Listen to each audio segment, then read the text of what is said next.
அனைவருக்கும் அன்பு வணக்கம்.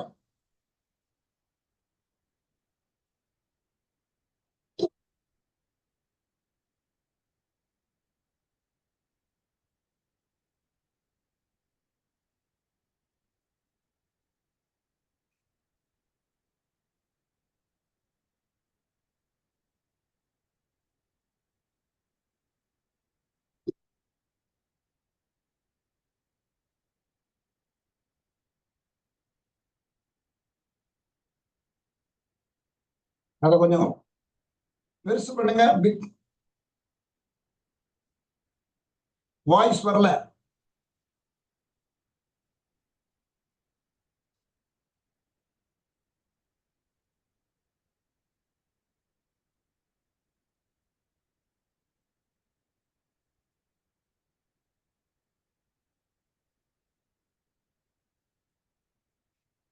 வாய்ஸ் வரல.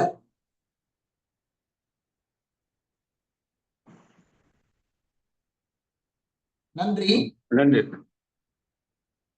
அன்பர்களே, சென்னை மயிலை திருவள்ளுவர் தமிழ்ச் சங்கம், மதுரை காமராசர் பல்கலைக்கழகம், ஆஸ்திரேலிய தமிழ் வளர்ச்சி மன்றம், இவை மூன்றும் இணைந்து தொடர்ந்து நடத்தும் சிந்தனை அரங்கின் 105வது அமர்வு இங்கே இனிதே தொடங்குகின்றது.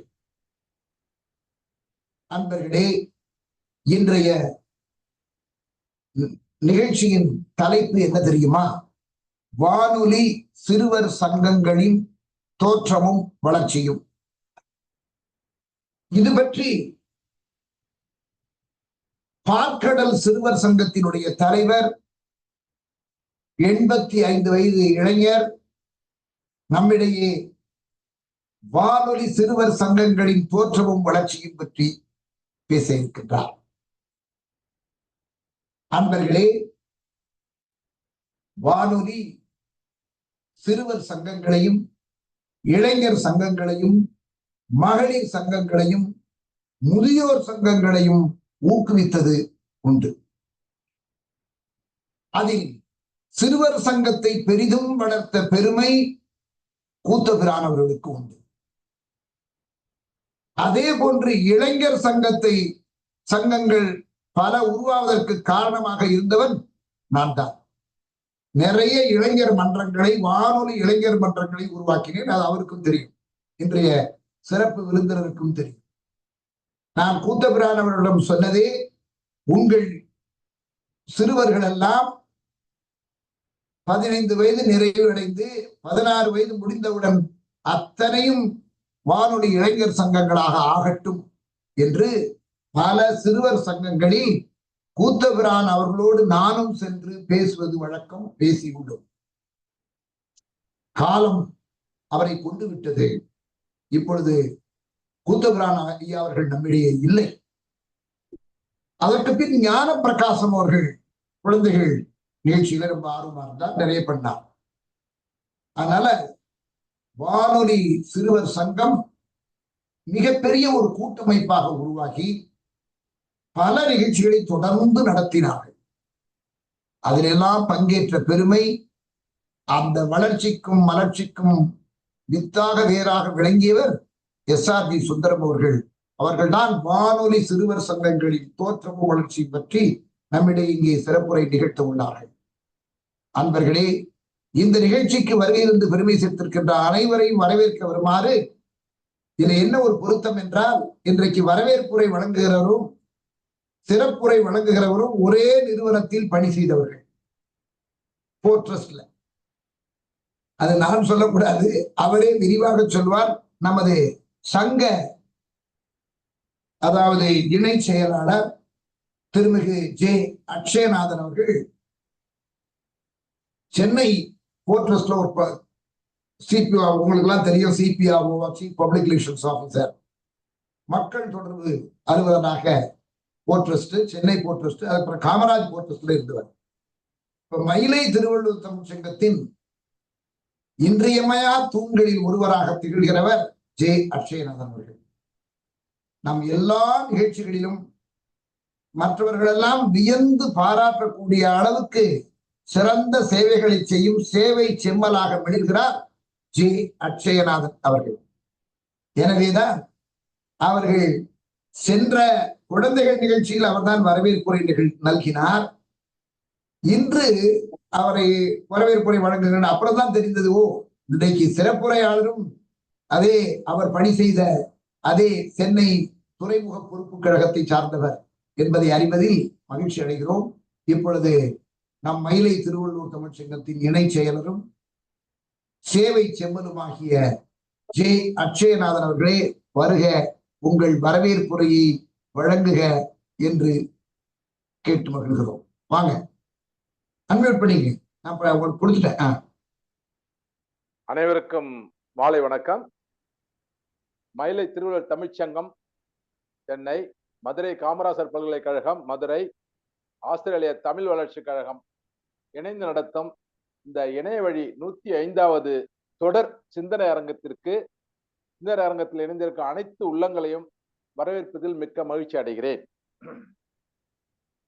இன்றைய சிந்தனை அரங்கத்தில் வானொலி சிறுவர் சங்கங்களின் தோற்றமும்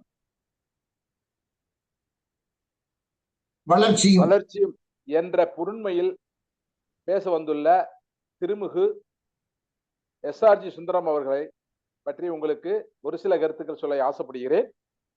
அவருக்கும் எனக்கும் என்ன ஒற்றுமை என்றால், அவரும் நானும் சென்னை துறைமுகத்தில் பணிபுரிந்திருக்கிறோம். அவர் வேறு துறை, நான் வேறு துறை. நாங்கள் எல்லாம் வன்கலை என்கிற ஸ்போர்ட்ஸில் விளையாட்டில் மும்முரமாக இருந்த போது, அவர் தனது நாடகம், சென்னை துறைமுகம் நடத்தும் அனைத்து நாடகங்களுக்கும் கதை எழுதுவது, அதே மாதிரி என்டர்டைன்மெண்ட் ப்ரோக்ராம் எல்லாம் அவர் செஞ்சுட்டு இருக்கப்ப நான் அவரை பார்த்து வியந்திருக்கிறேன். எப்படி நம்ம இது மாதிரி நம்ம ஒரு ஹார்ட்வேரா விளையாட்டு போயிட்டு இருக்கோம், இவர் அறிவுசார் பணிகளில் ஈடுபடுத்தி கொண்டுள்ளாரேன்னு அவரை பார்த்து நான் வியந்திருக்கிறேன். அவ்வளவு ஒரு சிறப்பான மனிதர். SRG என்றால் அனைவருக்கும் சென்னை துறைமுகத்தில் இன்று வரை போனாலும் எல்லாருக்கும் தெரியும். அந்த அளவுக்கு அவருடைய தோற்றமும் எளிமையான தோற்றம், இனிமையான தோற்றமாக இருப்பார். யாரையும் கடிந்து கொள்ள மாட்டார். அது அத்தகைய பெருமகனார் கிட்டத்தட்ட 47 வருடங்களாக இந்த பாற்கடல் சிறுவர் சங்கத்தை நடத்தி வருகிறார். அதற்கு அவருக்கு ஒரு உந்துதலாக இருந்தது சென்னை வானொலியின் நிகழ்ச்சி என்று தெரிந்த போது எனக்கு ரொம்ப ஆச்சரியமாக இருந்தது. அதனை கொண்டுதான் அவருக்கு அந்த சிறுவர் பாற்கடல் சங்கத்தை தோற்றுவித்து அதை வெற்றிகரமாக நடத்தி வருகிறார். இது போன்ற ஒரு ஃபைன் ஆர்ட்ஸ்களை நடத்தி வருவதுன்னு சாதா விஷயம் அல்ல. அதை தொடர்ந்து செய்கின்றார் அந்த திருமகனார். இன்னைக்கு அதை பற்றி விரிவாகவும் சிறப்பாகவும் நம்முடைய சிறப்புரையாற்ற உள்ளார்கள். அவரை வருக வருக என்று கரம் கூப்பி வரவேற்கிறேன். அடுத்ததாக தன் இனிய குரலால் சொல்லோவி வழங்க உள்ள முனைவர் வாசி கண்ணப்பன் அவர்களையும் வருக வருக வரவேற்கிறேன். தலைமையேற்று சிறப்புரையாற்ற உள்ள திருமதி பிச்சம்மாள், அந்த அம்மையாரை இப்ப சமீபத்தில் நான் நடத்திய அறிவுக்களஞ்சியம் விருது போட்டியில் பார்த்தேன். என்ன ஒரு ஆளுமை, என்ன ஒரு நிதர்சனமான அவங்க அம்மாவை பார்க்கும்போது நமக்கு இந்த அம்மா இந்த அளவுல இந்த 80 வயதுலயும் இந்த அளவுக்கு நம்ம நிகழ்ச்சியில் பங்கிட்டு அப்போது கூட சில கருத்துக்களை என்னிடம் சொன்னார். நான் அது வேலை காரணமாக மேடம் அப்போ பேசிக்கிறேன்னு சொன்னேன். அந்த அளவுக்கு அவங்க ஈடுபாட்டோட கலந்துக்கிறத பார்க்கும்போது அவங்கள்ட்ட கொஞ்சம் நம்ம இன்ஸ்பிரேஷன் எடுத்துக்கிட்டா போதும் போல இருக்கு. அந்த அளவுக்கு அவங்க ஒரு இதா இருந்தாங்க. அதை பற்றி அவங்களையும் கரங்கூப்பி சிரம் தாழ்த்தி வரவேற்கிறேன். நமக்கு அறிமுறை வழங்க உள்ள காந்த குரலாளி திருமதி கற்பகவல்லி கதை சொல்லி ஊடகவியலாளர் அவர்களையும் வருக வருக என்று வரவேற்கிறேன். நமக்கு நெறியாளராக வந்துள்ள திரு கருணாநிதி அவர்களை பற்றி சொல்ல கடமைப்படுகிறேன். நாம் இப்பொழுது சமீபத்தில் நடத்தும் அனைத்து விழாக்களிலும் அவரும் அவரது மனைவியார் பிரேமாவும் சேர்ந்து மென்கலை என்கிற பரதநாட்டியத்தை தொடக்கத்துடன் சிறந்த ஒரு ஆரம்பத்தை கொடுக்கின்றனர். அவர் தனது கணினி திறமையால் நமது சங்க நிகழ்ச்சிகளை தொகுத்து நிகழ்ச்சிகளை காணொலி மூலம் அளிப்பதில் சிறந்து விளங்குகின்றால் அவர் நமக்கு கிடைத்த ஒரு பொக்கிஷம் என்றே நான் கருதுகிறேன். மயிலை திருவிழா பொக்கிஷம் என்றே கருதுகிறேன். அவரையும் நான் வணங்கி வரவேற்கிறேன். அடுத்ததாக நன்றியுரை ஆட்ட உள்ள திரு சந்தானம் அவர்களையும் நான் வருக என்று வரவேற்கிறேன். சந்தானம் என்ன ஒரு சிறந்த குணம் என்றால், அவர் எந்த செயலையும் எந்த கொடுத்த வேலையும் சத்தம் இல்லாமல் செய்து முடிக்கக்கூடியவர். அவரை நான் ஒரு அமைதி புயல் என்று பேர் வச்சிருக்கேன். எந்த ஒரு வேலையும் சத்தம் இல்லாமல் செஞ்சு வெற்றிகரமா முடித்து காட்பவர். நிறைய தொடர்புகள் வைத்துள்ளார். அவரையும் நான் ஒருவர் வரவேற்கிறேன். அத்துடன் நமது இணையத்தில் இணைந்துள்ள ஐயா முத்துவேல் அவர்களையும், மேனாள் பதிவாளர், செம்மொழி தமிழாய்வு மத்திய நிறுவனம், அணுவியல் விஞ்ஞானி திருமிகு கோபாலன் ஐயா அவர்கள், திருமதி முனைவர் பூங்கோதை, மேனாள் துணை முதல்வர், அண்ணா அறிவியல் மெட்ரிக் மேனியல் பள்ளி அவர்கள், திருமதி NS பிரேமா, மேனாள் திருச்சிராப்பள்ளி மாநகர ஆணையர் அவர்கள், மற்றும் இந்த நிகழ்ச்சி நடைபெற முத்தாய்ப்பாக உள்ள, தனக்கு எந்த வேலைகள், சொந்த வேலைகள் இருந்தாலும் சரி, மற்ற வேலைகளையும் தூர ஒதுக்கி வைத்துவிட்டு இந்த 105வது இணையவழி நிகழ்ச்சிகளை எந்தவித தொழிலுமின்றி தொடர்ந்து ஒரு ஆள் நடத்தப்படுவது என்றால் அது நமது நிறுவன செயலர் முனைவர் கலைமாமணி திரு சேவன் அவர்களால் மட்டும்தான் முடியும் என்று சொல்லிக் கொள்வதில் நான் இங்கு பெருமை அடைகிறேன். அத்தகைய பெருமகனாருக்கும் மயிலை திருவள்ளுவர் சங்கத்துக்கும் எனக்கு இந்த வாய்ப்பு வழங்கிய அனைத்து அன்பு உள்ளங்களுக்கும் மற்றும் இந்த இணைய வழி நிகழ்ச்சியில் கலந்துள்ள அனைத்து உள்ளங்களையும், நான் யாராவது பேரை சொல்லாமல் விட்டிருக்கலாம், அனைத்து உள்ளங்களையும் வருக வருக என்று வரவேற்று வாய்ப்பு கூறி விடைபெறுகிறேன். நன்றி, வணக்கம். அருமை அக்ஷயநாதன் அவர்களே, நீங்கள் இந்த அரங்கத்தில் உள்ள அன்பர்களை சொன்னீர்கள். இன்னும் சில அன்பர்கள் முகநூல் வழியாகவும் பார்த்துக் கொண்டிருக்கிறார்கள். அவர்களையும் நாம் அவர்களுக்கு வணக்கம், வரவேற்கிறேன். நன்றி. அதனால முகநூல், அதுல ஒரு தகவலுக்கு தான், வேற ஒன்றும் இல்ல, இந்த முகநூல் வழியாகவும் பார்த்துக் கொண்டிருக்கிறார்கள். எனக்கு நமது அன்பர் கருணாநிதி அவர்கள் பின்னர் சொன்னார்கள், சார் நான் போய் பார்க்கும்போது நிறைய பேர் பார்த்துக்கிட்டு இருக்காங்க சார், நம்ம அதை கவனிப்பதில்லை, உண்மை. அதனால நம்ம உடனே அது இணைப்புக்கான இது கொடுத்துடுறோம். அதனால நிச்சயமாக. அப்புறம் பிச்சம்மாள் அவர்கள் கொஞ்சம் உங்க கேமராவை கீழே இறக்குங்க, அப்பதான் நீங்க நல்லா தெரிவிங்க. எல்லாத்தையும் முகம் மட்டும்தான் தெரியுது. பிச்சம்மாள் இன்னும் கொஞ்சம், இன்னும் கொஞ்சம், இப்பதான் கரெக்டா இருக்கு, சரியா இருக்கு.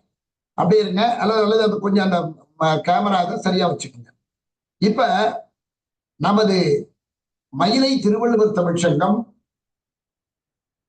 அதாவது அப்புறம் அறிவியல் பூங்கா, மயிலை திருவள்ளுவர் தமிழ்ச்சங்கத்தின் நிறுவியுள்ள திருவள்ளுவர் அறிவுக்களஞ்சிய வளர்ச்சி மையம், அதுதான் பூந்தண்டலத்தில் ஒரு பூஞ்சோலை.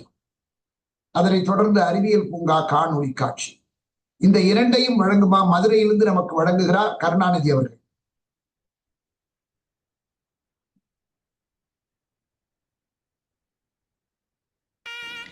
வணக்கம். நமது மயிலை திருவள்ளுவர் தமிழ்ச்சங்கத்தின் செயல்திறம் கண்டு அரிமா லியோமுத்து அவர்கள் இலவசமாக பூந்தண்டலத்தில் இடம் வழங்கினார்கள். அதனை திருக்குறள் ஆய்வு மைய பூஞ்சோலையாக்கினார் நமது சங்க செயலர் முனைவர் சேயோன் அவர்கள். அன்றிலிருந்து சிறப்பு விழாக்களில் தேசிய கொடியேற்றி அனைவருக்கும் அறிவுக்களஞ்சிய போட்டிகள் நடத்தி பரிசுகளும் விருதுகளும் வழங்கப்பட்டு வருகின்றன. கலைமாமணி VG சந்தோஷம் அவர்கள் திருவள்ளுவர் சிலை வழங்க சுவாமி ஞானானந்தா, நீதியரசர் வள்ளிநாயகம், திரு ஜோதிமணி, முனைவர் பார்த்தசாரதி முன்னிலையில் அந்த சிலை திறந்து வைக்கப்பட்டுள்ளது. இங்கு இளைஞர்களுக்கான பயிற்சிகளை வழங்கி பணியில் அமர்த்துவது, மகளிர் சுய உதவி குழுக்களுக்கு ஆளுமை வளர்ச்சி, தொழில் முனைவோர் பயிற்சிகள் வழங்குதல், பல் ஊடக தெரிவிப்பியல் திறன் பயிலரங்கம் நடத்துதல், சமூக வானொலி நிலையம் அமைத்து வாழ்வியலை அறிவூட்டும் நிகழ்வுகளை நடத்துதல், இளைஞர்களுக்கு விளையாட்டுகளில் பயிற்சிகள் அளித்தல், போட்டிகளில் வென்றவர்களுக்கு நவீன பயிற்சி அளித்து உலகத்தரம் மிக்கவர்களாக உருவாக்குதல் போன்ற திட்டங்கள் தீட்டப்பட்டுள்ளன. இந்த திட்டங்களுக்கான கட்டிட வரைபடங்களை நீங்கள் பார்த்து கொண்டிருக்கின்றீர்கள். இதை உருவாக்க 1 கோடியை திரட்ட வேண்டிய நிலையில் நாம் உள்ளோம். 100 கொடையாளர்கள் ஆளுக்கு 1 லட்சம் கொடுத்தால் வெற்றி நிச்சயம். அவர்களின் திருப்பெயர்கள் கல்வெட்டில் பொன் எழுத்துக்களில் பொறிக்கப்படும். இதுவரை நிதி கொடுத்த கொடையாளர்களின் பெயர்களை சொல்ல வேண்டியது நம் கடமையல்லவா? செயலர் சேயோன் குடும்பத்தினர் ஆளுக்கு 1 லட்சமாக 5 லட்சமும், அரிமாசா கீர்த்திவாசன் சந்திரமால் கல்வி அறக்கட்டளை, ஆரோக்கியா என்டர்பிரைசஸ் லிமிடெட் சேலம், முனைவர் கிருஷ்ணச்சந்த் சோடியா, முனைவர் செல்வராணி செல்வம், சென்னை டிஏசி புரமோட்டர் திரு சசிகுமார், இவர்களெல்லாம் ஆளுக்கு 1,00,000-உம், சென்னை தமிழ்நாடு திறந்தநிலை பல்கலைக்கழக முன்னை துணைவேந்தர் முனைவர் கோ பார்த்தசாரதி, திருமதி மங்கையர்க்கரசி பார்த்தசாரதி, சென்னை வைட்டாலியம் செயற்கைப்பல் தயாரிப்பு நிறுவனர் திரு ச குமரகுருபரன், திருமதி மீனாட்சி குமரகுருபரன் என்ற 2 அன்றில் பறவைகளும் ஆளுக்கு 1,00,000-ஆக 4 லட்சங்களும் வழங்கியிருக்கின்றார்கள். இந்த பட்டியலில் நீங்களும் இடம்பெறலாமே. பூந்தண்டலம் கல்வி பூஞ்சொலையாகும் அல்லவா? உதவிக்கரம் நீட்டுங்கள். தங்களின் நன்கொடைக்கு வருமான வரி விலக்கும் உண்டு. தங்களின் பெயர் காலத்தை வென்று நிற்கும். திருவள்ளுவர் பூஞ்சோலையை காண வாருங்கள். திருவள்ளுவர் அறிவுக்களஞ்சிய மையத்தை ஊர்கூடி தேரிழுக்க நிதி தந்து பெருமை கொள்ள அன்போடு வாருங்கள். அனைவருக்கும் வணக்கம். 39 ஆண்டுகளாக அறிவியலையும் மொழியியலையும் இரு கண்களாக போற்றி பல்வேறு நலத்திட்டங்களை செயல்படுத்தி வரும் மயிலை திருவள்ளுவர் தமிழ்ச்சங்கத்தின் வெளியீடான அறிவியல் பூங்கா இதழ் பன்னாட்டு தரச்சான்று எண் ISSN international standard serial number பெற்றுள்ளது என்பதை பெருமகிழ்ச்சியுடன் தெரிவித்துக் கொள்கிறோம். அறிவியல் பூங்கா இதழில் அறிவியல் தொழில்நுட்பத்துறை பேராசிரியர்கள், ஆய்வாளர்கள் ஆய்வுக் கட்டுரைகளை தமிழில் வழங்கினால் தமிழ் மக்கள் அனைவரும் படித்து பயன்பெறுவர். அத்துடன் இதில் வெளிவரும் கட்டுரைக்கு தங்கள் பல்கலைக்கழகமும் உரிய அங்கீகாரம் அளிக்கும் என்பது உறுதி. அறிவியல் பூங்காவின் 16ஆம் மலரின் 63ஆம் இதழின் முன்னட்டையை அலங்கரிப்பது பவள விழா கண்ட பார்ப்புகள் MIT அண்ணா பல்கலைக்கழகம்.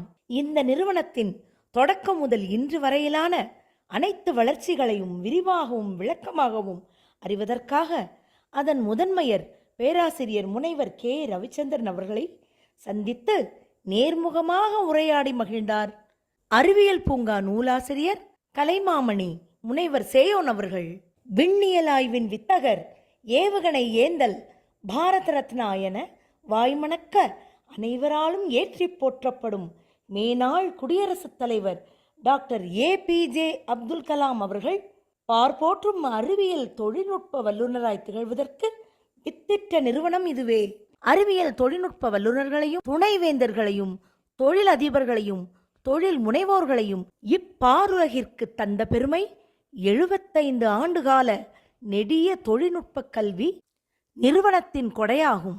அறிவியல் பூங்காவின் உள்ளே காரைக்குடி அமராவதி புதூர் ஸ்ரீ சாரதா நிகேதன் மகளிர் கல்லூரியின் மேனாள் முதல்வர் செல்வராணி செல்வம் அவர்கள் உயிரின் உன்னத உலா 7ஆம் பகுதியாக தொடர்கட்டுரை வழங்கியுள்ளார்.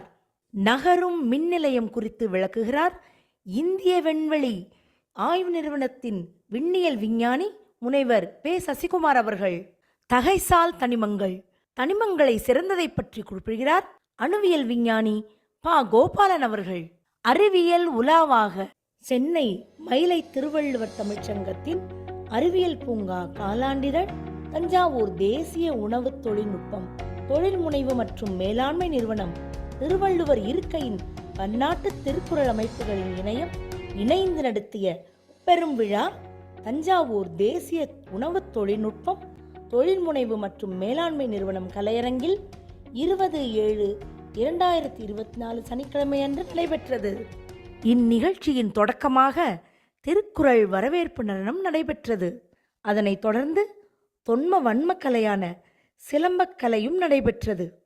பல்துறை அறிஞர்களின் சிறந்த ஆய்வுக் கட்டுரைகளை மிகச் சிறப்பாக தரமாக அச்சிட்டு வெளியிடுவது பாராட்டிற்குரியது. அத்துடன் ஒவ்வொரு இதழின் முன் அட்டைப்படத்தில் பல்கலைக்கழகம் அல்லது சிறந்த ஆராய்ச்சி நிறுவனங்களை தேர்ந்தெடுத்து அதன் தோற்றம், வளர்ச்சி, சாதனைகளை பல வண்ணப்படங்களுடன் வெளியிடுவது பெரிதும் பாராட்டிற்குரியது. இதில் 2 விதமான நன்மைகள் உண்டு. அந்நிறுவனத்தின் பல்வகை சாதனைகள் பட்டியலிடப்படுவதால் நிறுவனத்தினர் மகிழ்ச்சி அடைகின்றனர். மயிலை திருவள்ளுவர் தமிழ்ச்சங்கம் ஒவ்வொரு அறிவியல் பூங்கா வெளியீட்டின் போதும் 20க்கும் மேற்பட்ட பல்துறை வித்தகர்களுக்கும் சிறந்த இலக்கிய அமைப்புகளுக்கும் விருதுகளை வழங்கி சிறப்பிப்பது பெரிதும் பாராட்டிற்குரியது. முப்பெரும் விழாவில் அனைத்து கல்லூரி மாணவர்களுக்கென 24ஆம் அறிவியல் தெரிவிப்பியல் திறனாய்வு போட்டிகள் நடந்தது. அதில் 5 தேர்ந்தெடுக்கப்பட்டு அவர்களுக்கு முறையே அறிவியல் மலர், அறிவியல் கதிர், அறிவியல் தளிர், அறிவியல் துளிர், அறிவியல் புதிர் ஆகிய 5 அறிவியல் களஞ்சியம் பரிசுகளை காரைக்குடி அழகப்பா பல்கலைக்கழக துணைவேந்தர் பேராசிரியர் முனைவர் க. ரவி அவர்கள் வழங்கினார். பல்வகை வடிவங்களில் அறிவியல் தொழில்நுட்ப கருத்துக்களை அறிவியல் விழிப்புணர்வை வளர்க்கும் நோக்கிலும் அறிவியலை நடைமுறை வாழ்க்கையில் பின்பற்ற தூண்டும் வகையிலும் அள்ளி வழங்கியுள்ளனர். அறிவியல் தொழில்நுட்ப பேராசிரியர்களும் அறிவியல் வல்லுநர்களும் அனைத்தும் பன்முறைப்படுத்தி மகிழத்தக்கன, சிந்திக்கத்தக்கன, நடைமுறை வாழ்வில் செயல்படுத்தத்தக்கன. அறிவை வளர்ப்போம், ஆற்றலை பெறுவோம், ஆனந்தமடைவோம். அது நம்மை வளர்ப்பதுடன் நம் தேசத்தையும் வளப்படுத்தும், வலுப்படுத்தும், மேம்படுத்தும்.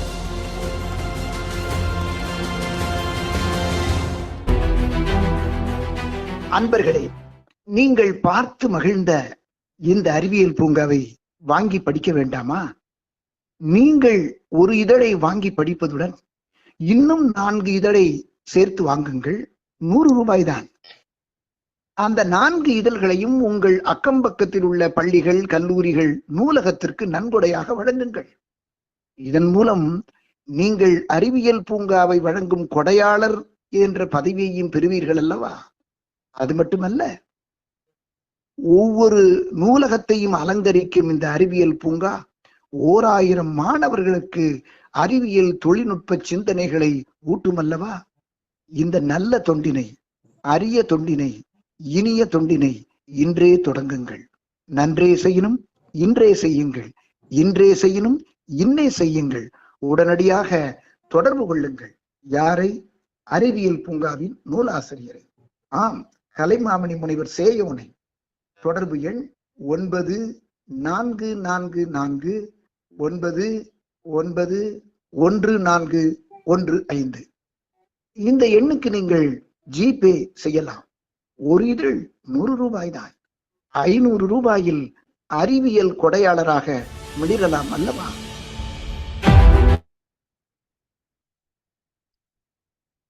நன்றி அனைவருக்கும். நன்றி கருணாநிதி அவர்களே. அருமையாக 2 காணொலி காட்சிகளை வழங்கியிருக்கிறீர்கள். முதலில் அவர்கள் சொன்னது போல கலைமாமணி முனிவர் வாசுகி கண்ணப்பன் அவர்கள் தான் பூந்தண்டலத்தின் பூஞ்சோலையை விளக்கியிருந்தார்கள். அவர்கள் நம் அரங்கில் இருப்பது நமக்கு மகிழ்ச்சி. அன்பர்களே, இந்த நிகழ்ச்சிக்கு தலைமையேற்று பெருமை சேர்க்கின்றார் நாம் அனைவரும் கொள்ளுப்பாட்டி என்று அன்போடு அழைக்கின்றார்கள். அவர்கள் சொல்லும்போது பார்த்தா எனக்கு 78 வயசா 80 ஆகலைட்டாங்க.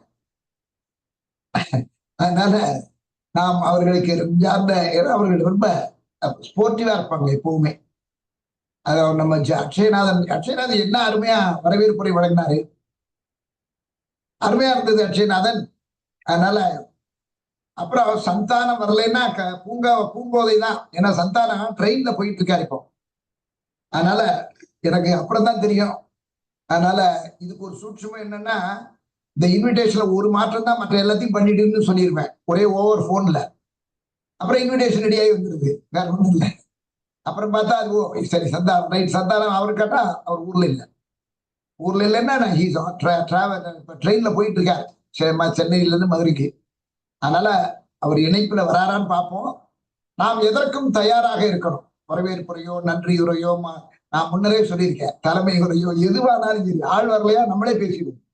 அது நம்ம செய்வோம், நம்மால் முடியும். எல்லாரும் இந்த அமைப்பில் உள்ள எல்லாரும் ஆளுமை மிக்கவர்கள், அந்தந்த துறை வல்லுநர்கள். அவர்களால் செய்ய முடியாத என்ற ஒன்று இல்லை. ஆகினால இப்ப தலைமை உரையாற்றும்படி வானொலி சிறுவர் சங்கங்களின் தோற்றமும் வளர்ச்சியும் தான் இன்றைய தலைப்பினுடைய மையக்கரு. நமது பிச்சம்மாணவர்கள் குழந்தைகளிடம் அபரீதமான அன்புடையவர்கள். அவர்களுக்காக நூல்கள் நூற்றுக்கணக்கில் எழுதியிருக்கின்றார்கள், கட்டுரைகள், கதைகள், கவிதைகள். அது மட்டும் இல்லை, அவர்களோடு சென்று கூடமாட சேர்ந்து ஆடுவார்கள், பாடுவார்கள், பரிசுவை நிகழ்ச்சியில் பங்கேற்பார்கள். அத்தகைய அத்தகைய ஒரு நல்ல உள்ளம் படைத்த தொண்டுள்ளம் படைத்த அவர்கள் இதுல குறிப்பா என்னன்னா தமிழ்நாடு அரசினுடைய சத்துணவு திட்ட அந்த அதுல அவர் ஒரு பயிற்றுனரா இருந்திருக்கிறார். அது ஒரு காரணம். எப்போ அதுவும் கிராமங்களுக்கு போய் அங்க உள்ள மக்களுக்கு ஒரு விழிப்புணர்வு ஊட்டுவதற்காக பயிற்றுனர் பணி செய்வது என்பது ஆடி பாடி அவர்களை அந்த அந்த கருத்துக்களை அவர்கள் மனத்தில் பதிய வைப்பது ஒரு பெரும் கலை, பெரும் தொண்டாகும். அதனால அத்தகைய அருந்தொண்டினை தன்னுடைய பணி நாட்களில் செய்து அந்த தொண்டினை தொடர்ந்து நம் சங்கம் மட்டுமல்ல, ஒருத்த சிந்தனை போன்ற பல அமைப்புகளில் அவர்கள் இருக்கின்றார்கள். இங்கும் எல்லா நிகழ்ச்சிக்கும் வந்து நிகழ்ச்சியில தொகுப்ப யார் பேசினாலும் குறிப்பெடுத்து ஒன்று விடாமல் அதை தன்னுடைய தொகுப்பு வரும்பொழுது மட்டும் பேசி நல்ல குறியோடும் நெறியோடும் இருக்கக்கூடிய பிச்சம்மாள் அவர்கள் இன்றைக்கு தலைமை ஏற்கிறார்கள். வாருங்கள், உங்கள் தலைமையுரையை வழங்குங்கள் பிச்சம்மாள். மயிலை திருவள்ளுவர் தமிழ்ச்சங்கம் சென்னை அவர்களும், மதுரை காமராஜர் பல்கலைக்கழகம், மதுரை ஆஸ்திரேலியா தமிழ் வளர்ச்சி மன்றம் இணைந்து நடத்தும் இந்த அதாவது சிந்தனை அரங்கம் 105ல வந்து என்னை வந்து தலைமை போட்டதுக்கு முதற்கண் என்னுடைய நன்றியை தெரிவித்துக் கொள்கிறேன். ஏன்னா நான் எப்பவுமே சொல்லிப்பேன், நான் ஒரு சுண்டக்கா அப்படின்னு. இருந்தாலும் ஐயா அவர்களுடைய இதை தட்ட முடியாம நான் இன்னைக்கு வந்துட்டேன். இருந்தாலும் இன்னைக்கு வந்து ஒவ்வொருத்தரும் மற்ற எல்லா இணையவழியில் இணைந்துள்ள அத்தனை பேருக்கும் என்னுடைய வாழ்த்துக்களையும் சொல்லிக்கிறேன். முதல்ல வந்து நம்ம எஸ்ஆர்ஜி சுந்தரன் சார் வந்து நாங்க உரத்த சிந்தனையில இருக்கும் போது எனக்கு எவ்வளவோ உதவிகள் செஞ்சிருக்காரு. என்னை வந்து நல்லா தூண்டி விட்டுருக்காரு. இந்த அவரு வானொலியில வந்து அவரு சிறுவர் சங்கம் நடத்தின அவருடைய சங்கத்திலையும் பார்க்கடல் சங்கத்திலையும் போய் நான் பார்ட்டிசிபேட் பண்ணியிருக்கேன். குழந்தைகளை எல்லாம் நான் பாராட்டியிருக்கேன். அவர் வந்து தமிழ் இலக்கியத்துல வந்து முதுகலை பட்டம் பெற்றவர். சென்னை துறைமுகத்துல 36 ஆண்டுகள் இது பண்ணாலும் பணிபுரிந்தவர். 1957 இருந்து இன்று வரை தொடர்ந்து அதாவது இலக்கிய இயக்கமாக மாற்றி அதை வந்து ஒரு லட்சிய கொள்கையோட நடத்தி நின்றிருக்காரு. சிறுவர்களுக்காட்டும் பெரியவர்களுக்காட்டும் பல நாடகங்கள், அதுக்கப்புறம் கதைகள், கட்டுரைகள், கவிதைகள், அதுக்கப்புறம் வெண்பாக்கள் எல்லாம் நிறைய எழுதி வராங்க. அவர் சிறுவர்களுக்கான பல நூல்களை படைத்துள்ளார். NCERT மற்றும் வள்ளியப்பா இலக்கிய வட்ட விருது, அதுக்கப்புறம் குழந்தை இலக்கிய ரத்னா விருது, பாரதி பணி செல்வர் விருது, பாரதியார் விஷன் கவிமாமணி விருது உட்பட பல விருதுகள் பெற்றுள்ளார் என்பது எவ்வளவு பெருமையா இருக்கு. இந்த வயசுலயே தளராத ஒரு வேலை செய்யறது ரொம்ப உற்சாகமாகவும் இருக்கு. அதாவது உரத்த சிந்தனை மூலமாக பல பள்ளிகளுக்கு நாங்க நீதி போதனை வகுப்பு நடத்தும் போது எனக்கு பல அறிவுரைகள் கூறியுள்ளார். அன்னாருக்கு என்னுடைய முதல் வணக்கத்தை தெரிவித்துக்கிறேன். அவருடைய ஆசீர்வாதம் எனக்கு என்னைக்குமே வேணும். ஏன்னா என்னை விட ஒரு பெரியவர். அவர் எடுத்துக்கொண்ட தலைப்பு வந்து அந்த சிறுவர் சங்கத்தின் வானொலி சிறுவர் சங்கத்தின் தோற்றமும் வளர்ச்சியும் பற்றி அவர் முதல்ல இருந்து சொல்ல போறாரு. எல்லாரும் ஒரு ஆர்வமா கேட்போம். நிச்சயமா அவருக்கு என்னுடைய வாழ்த்துக்கள்ப்பா.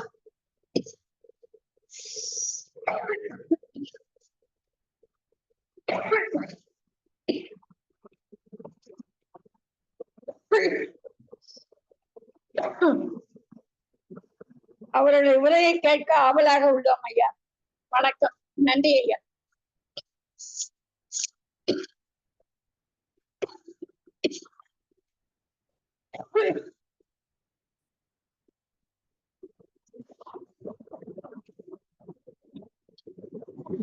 அவர் சமீபத்துல ஒரு புக்கு வெளியிட்டாரு.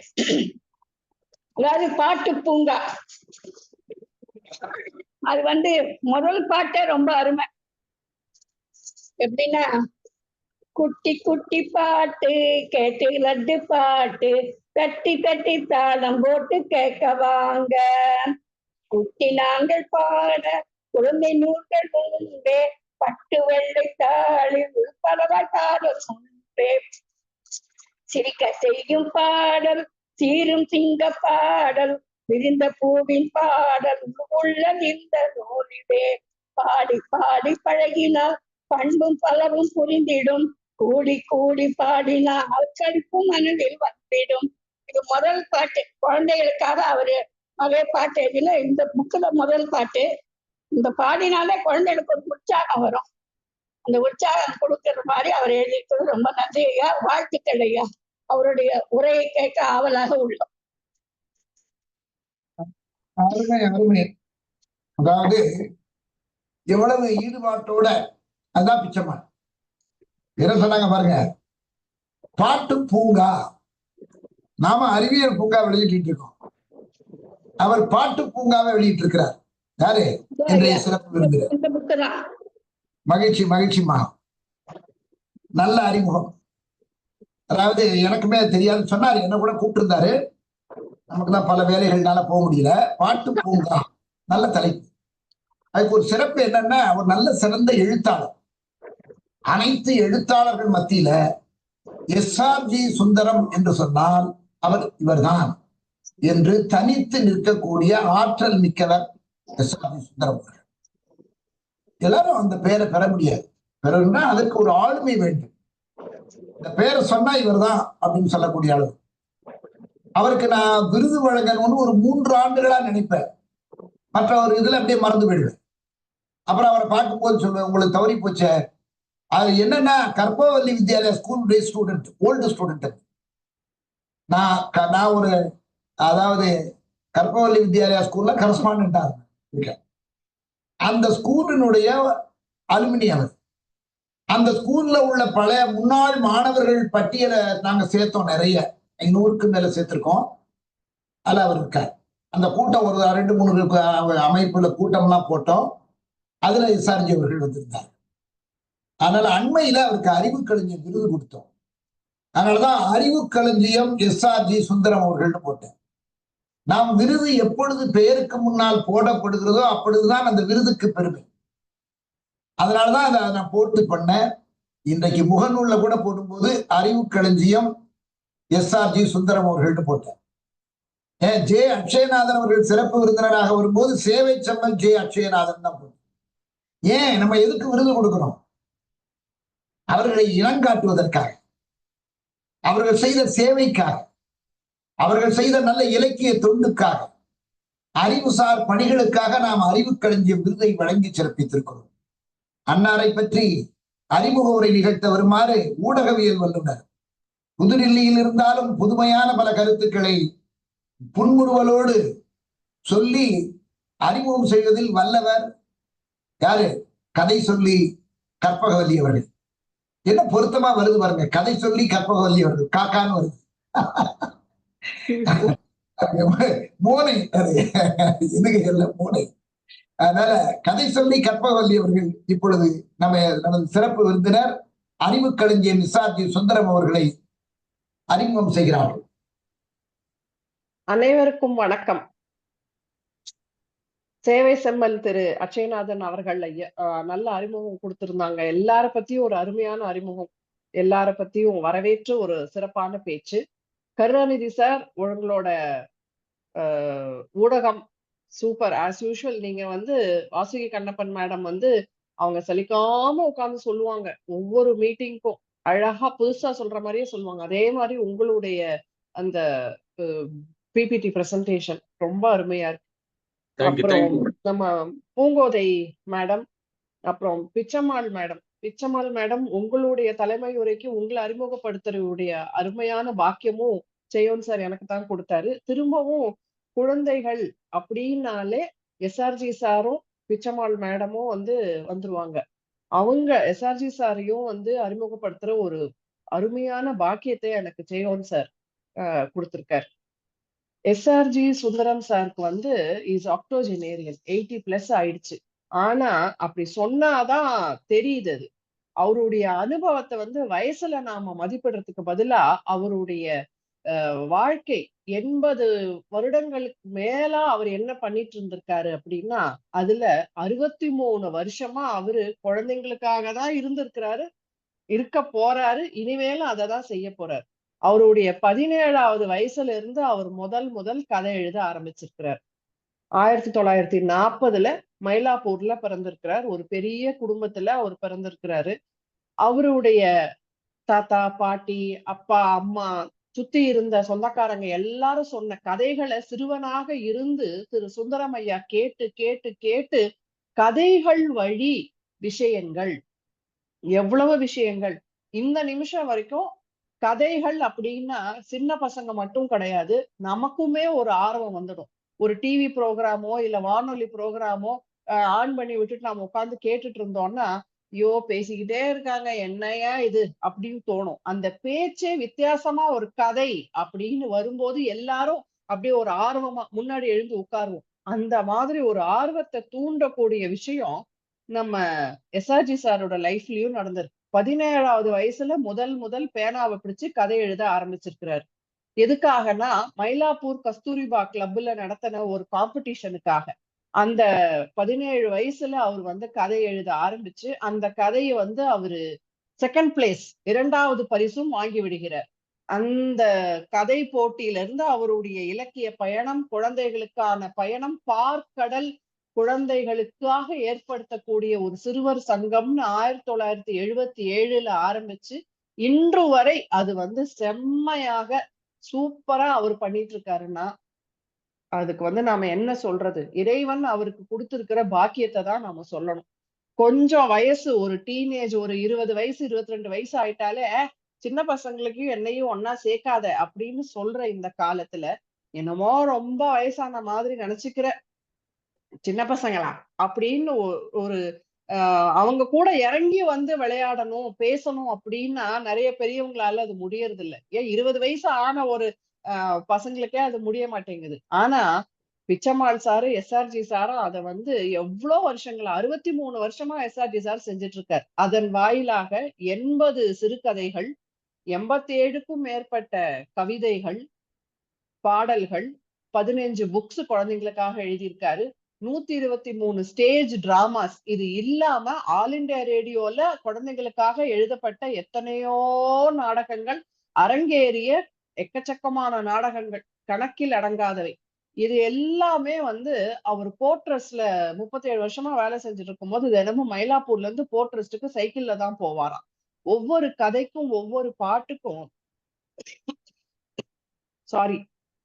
ஒவ்வொரு கதைக்கும் ஒவ்வொரு பாட்டுக்கும் அவர் வந்து அவருடைய தினப்பட்ட வாழ்க்கை, எவ்ரிடே லைஃப், தின வாழ்க்கையில இருந்துதான் இன்ஸ்பிரேஷன்ஸ் எடுத்திருக்காரு. வழிகாட்டி அப்படிங்கிற ஒரு கதை வந்து ஒரு டிராமா வந்து உருவானதுக்கு காரணமே இவர் தினமும் சைக்கிள்ல போகும்போது பார்த்த விஷயங்கள், கண்ணால் இவர் கேட்ட விஷயங்கள், கண்ணால் பார்த்த விஷயங்கள், காதால் கேட்ட விஷயங்களை எடுத்துதான் இவர் கதையா வந்து எழுதியிருக்கிறார் பசங்களுக்கு. பல விதமான விருதுகள் அவருக்கு வந்திருக்கு. கவி மாமணி, என்சிஆர்டி கொடுத்த national award for children's literature, Bharathi Panneerselvar, நம்மளுடைய சங்கம் அளித்த அறிவு களஞ்சியம் அவார்ட்ல இருந்து எக்கச்சக்கமான விருதுகள் வந்து எஸ்ஆர்ஜி சார் வாங்கியிருக்கார். ஆனா அவர் செய்து வர அரும் பெரும் சேவைக்கு குழந்தைங்களை கவனிச்சா குவலயம் வளரும், சிறப்பாக இருக்கும் அப்படிங்கிற அந்த நோக்கம் இருக்கு பாருங்க. இந்த குழந்தைங்களுக்கு இந்த ஃபார்மேட்டிவ் இயர்ஸ் சைக்காலஜில சொல்லுவாங்க, அந்த குழந்தைங்களுக்கு கொடுக்கக்கூடிய விஷயம் கதை மூலமாக நம்மளுடைய கலாச்சாரம், பண்பாடு, நல்லொழுக்கம், நல்ல விஷயங்கள், நல்ல எண்ணங்களை மனசுல வித்தாக விளைச்சிட்டோம்னா அதுக்கப்புறம் எதிர்கால சந்ததி அமோகமா இருக்குங்கிற ஒரு அருமையான விஷயத்த பிடிச்சுக்கிட்டு இன்னைக்கு வரைக்கும் ஆயிரக்கணக்கான குழந்தைங்களுக்கு ஒரு நல்ல தாத்தாவாக, நல்ல பாட்டியாக இருக்கக்கூடிய திரு எஸ்ஆர்ஜி சுந்தரம் சாருக்கும் பிச்சம்மாள் மேடமுக்கும் என்னுடைய வணக்கங்கள். எஸ்ஆர்ஜி சாரை பத்தி அறிமுக உரை கொடுக்கறதுக்கு எனக்கு கிடைச்ச பாக்கியமா நான் கருதுறேன். கதை சொல்லி அப்படின்னு வரும்போது நான் குழந்தைங்களுக்கு மட்டும் கதை சொல்றவ கிடையாது, பெரியவங்களுக்கும் கதை சொல்றவதான். ஆனா கதை அப்படின்னு வந்தாலே நம்ம எல்லாருக்கும் ஒரு ஆர்வம், ஒரு ஜோஷ் வந்துடும். அதே எஸ்ஆர்ஜி சாருடைய கதைகள்ல இருந்து எனக்கும் பல இன்ஸ்பிரேஷன்ஸ் வந்திருக்கு. அவருடைய கதைகளை நான் நிறைய இடத்துல பயன்படுத்தி இருக்கேன்னு சொல்றதுல பெருமை அடைகிறேன். ஒரு அருமையான வாய்ப்பை கொடுத்தமைக்கு மிகவும் நன்றி. நன்றி, வணக்கம். அருமை அருமை. வழக்கம் போல் அருமையான தரவுகளை திரட்டி இன்றைய நிகழ்ச்சியின் நாயகர் அறிவு களஞ்சியம் SRG சுந்தரம் அவர்களை பற்றிய நல்லதொரு அறிமுக உரையை நல்கினார்கள் கதை சொல்லி கற்பகவல்லி அவர்கள் புதுடில்லியில் இருந்து. நம்மோடு இணைந்திருக்கிறார்கள் மூவர். இப்பொழுது சீதாராமசாமி மைசூரிலிருந்து இணைந்திருக்கிறார். அவர் கல்லூரி பணி முடிந்து இப்பொழுதுதான் வந்திருக்கிறார் என்று கருதுகிறேன். வாருங்கள், உங்கள் வரவு நல்வரவாக. சந்தானம் அவர்கள் ட்ரெயின்ல இருந்தோ பஸ்ல இருந்தோ வந்து பயணம் பண்ணிக்கிட்டு நம்மோடு இணைந்திருக்கிறார். பாராட்டுக்கள். அடுத்து லதா, இவந்தம்மா ரொம்ப நாளா வராம இருந்தாங்க.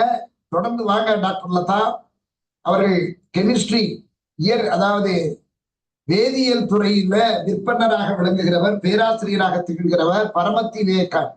கண்டர் கல்லூரி, பரமத்தி வேலூர் கண்டர் கல்லூரியில வேதியியல் துறை பேராசிரியராக இருக்கிறார். நம் சங்கத்தினுடைய காப்பாளர் டாக்டர் லதா. நல்ல அருமையான அன்பர். இவங்கன்னா புதுசா இணைந்திருக்காங்க. அவர்களை வரவேற்கிறோம். இப்பொழுது மிக அற்புதமான ஒரு அறிமுக உரை வழங்கிய கற்பகவல்லி அவர்களுக்கு நன்றி. தலைமை உரை, எல்லோருடைய உரையும் யாரை மையமாக விட்டது என்றால் இன்றைய சிறப்பு விருந்தினர் SRG சுந்தரம் அவர்களைத்தான். எனக்கு இந்த நேரத்தில் எனக்கு ஒரு பங்களிப்பு உண்டு. ஏனென்றால் நான் வானொலியில் இருந்தவர். வானொலி சிறுவர் சங்கங்களின் கூட்டமைப்பினை முதல் உருவாக்கியவர் கூத்தபிரான் அவர்கள். எனக்கு பெரிய ஒரு ஆர்வம் இருந்தது. ஏனென்றால் வானொலியில இளைய பாரதம் நிகழ்ச்சிய தான் என்னுடைய பணியின் தொடக்கம். 1983 ஜனவரி மாதம் 27 நான் நிகழ்ச்சி பொறுப்பாளராக த்ரூ டைரக்ட் ரெக்ரூட்மெண்ட் செலக்ட் ஆகி சென்னை வானொலியை பதவியேற்ற உடனே எனக்கு கொடுத்த பொறுப்பு இளைஞர்கள் நிகழ்ச்சி. அன்று தொடங்கி 3 ஆண்டுகள். அடுத்த ஆண்டே டிப்ளமா இன் ஜேர்னலிசம். அதுக்கு அடுத்தது PhD. டாபிக் என்ன தெரியுமா? வானொலி இளைஞர் நிகழ்ச்சிகள், வானொலி இளைஞர் நிகழ்ச்சிகளின் தாக்கம், சென்னை டில்லி வானொலி நிலையங்களின் ஒப்பாய்வு என்று. அதற்கெல்லாம் காரணம் இளைஞர் நிகழ்ச்சி தான். சென்னையில சிறுவர் நிகழ்ச்சி, குழந்தைகள் நிகழ்ச்சி வானொலியில ஒவ்வொரு சனிக்கிழமையும் ஒலிக்கும். அதை பத்தி இன்னும் விரிவா SRG அவர்களை சொல்லுவார். இளைய பாரதம் நிகழ்ச்சி ஒவ்வொரு நாளும் 2.5 மணி நேரம், 2 hours 30 minutes, 2.5 மணி நேரம் ஒவ்வொரு நாளும். இது எங்கேயுமே கிடையாது. ஆல் ஓவர் இந்தியா 4 இடங்களில் தான், சென்னை, டில்லி, மும்பை, கொல்கத்தா, இந்த 4 இடங்களில் தான் it is by the youth, for the youth, of the youth என்று சொல்கிற அளவில் வானொலி இளைஞர் நிகழ்ச்சி ஒலித்தது. அதனால்தான் நான் அதை பற்றியே PhD பண்ணி முனைவர் பட்டம் பெற்ற புதுவை பல்கலைக்கழகத்தில். எனக்கு அதுக்கு வழிவகுத்ததே வானொலி தான். அதனாலதான் நான் வானொலி பெயரை போடுவதில் குறியாக இருப்பேன். ஏனென்றால் வானொலி தான் என்னை வளர்த்தது, இன்னும் வளர்த்து கொண்டிருக்கிறது என்று சொல்லுவேன். அது மட்டுமல்ல, கூத்தபிரான் அவர்களும் நானும் பல சிறுவர் சங்கங்களில் பேசியிருக்கிறோம். முதலிலேயே நான் சொன்னேன். அந்த சங்கங்களில் பேசும் பொழுதெல்லாம் என்னுடைய வேணமாவை சொல்லுவேன். எப்படி நீங்கள் சிறுவர் சங்கங்களுக்கு கூட்டமைப்பு ஏற்படுத்தினீர்களோ அதுபோல நான் இளைஞர் சங்கங்களை எல்லாம் ஒன்றிணைத்து கூட்டமைப்பு ஏற்படுத்தணும் சொன்ன. என்னுடைய இந்த பணி நிமித்தம் அடுத்த ப்ரமோஷன், அடுத்தது மதுரை, கோயம்புத்தூர், திருச்சி போன்ற இடங்களுக்கெல்லாம் சென்றதுனால அப்புறம் என்னால தொடர முடியல. as a ப்ரொடியூசர், ஒரு தயாரிப்பாளர்ங்கிற முறையில அது பண்ண முடியும். ஏன்னா அவங்களுக்கு நோ டிரான்ஸ்பர், ஒரே போஸ்ட்ல 30 வருஷம் 35 வருஷம் இருப்பாங்க. அப்ப அதை பண்ண முடியும். நம்மளால அது பண்ண முடியாதுக்கு அதான் காரணம், வேற ஒன்றுமல்ல. இருந்தாலும் சிறுவர் சங்க கூட்டமைப்பு தான் நிலைத்த ஒன்றாக இருக்கிறது. அதுல இவர் பார்க்கடல், அவருக்கு பேர் வச்சிருக்க பேரை பாருங்க, பார்க்கடல் சிறுவர் சங்கம். பார்க்கடலை பார்த்தோமோ இல்லையோ, ஆனா சிறு குழந்தைகள் மனத்தில் அது பதிய வேண்டும் என்று வைத்திருக்கிறார் அல்லவா. அத்தகைய நல்ல உள்ளம், அன்பு உள்ளம், தூய உள்ளம், தொண்டுள்ளம், தாயுள்ளம் படைத்த பார்க்கடல் சங்கத்தினுடைய தலைவர் அறிவு களஞ்சியம் SRG சுந்தரம் அவர்களே, வருக, உங்கள் சிறப்புரையை வழங்குக. வானொலி சிறுவர் சங்கங்களின் தோற்றமும் வளர்ச்சியும். அன்மியூட் பண்ணிக்கங்க. நீங்க உங்க இதை அன்மியூட் பண்ணுங்க. உங்க மைக்க உங்க டாட்டா சொல்லுங்க, அன்மியூட் பண்ண சொல்லுங்க. மைக்க அப்படியே அந்த சுவிட்சை தட்டுங்க, வந்துடும். வந்துருது. வாங்க வாங்க, வெரி குட். பேசுங்க ஐயா. வணக்கம். கேக்குறதா? நல்லா கேக்குது, பேசுங்க. சரி. சேவா ரத்னம் கலைமாமணி டாக்டர் சேயோ அவர்களே மற்றும் உங்களுடைய சேர்ந்து இந்த நிகழ்ச்சியை நடத்தி கொண்டிருக்கின்ற அச்சயநாதன், என்னுடைய நண்பர், துறைமுக நண்பர் ஸ்ரீமதி வாசுகி கண்ணப்பன், உங்க வரலன்னு நினைக்கிறேன். வந்திருக்காங்க வந்திருக்காங்க, இருக்காங்க இருக்காங்க, அவங்க இருக்காங்க. சரி, மன்னிக்கணும். திருமதி கற்பகவல்லி, திருமதி பிச்சம்மாள், ஆர் கருணாநிதி மற்றும் பல்லோருக்கும் எனது அன்பார்ந்த வணக்கங்கள். உங்கள் எல்லோருடைய புகழ் மாலைக்கும் மிக்க நன்றி. அத்தனை மாலையையும் நான் இறைவன் திருவடிகளிலே சமர்ப்பிக்கின்றேன். ஏனென்றால் இறைவன் நன்றி ஓர் அனுபவம் அசையாது, எல்லாம் அவருக்கே சொந்தம். We are his property always, ever.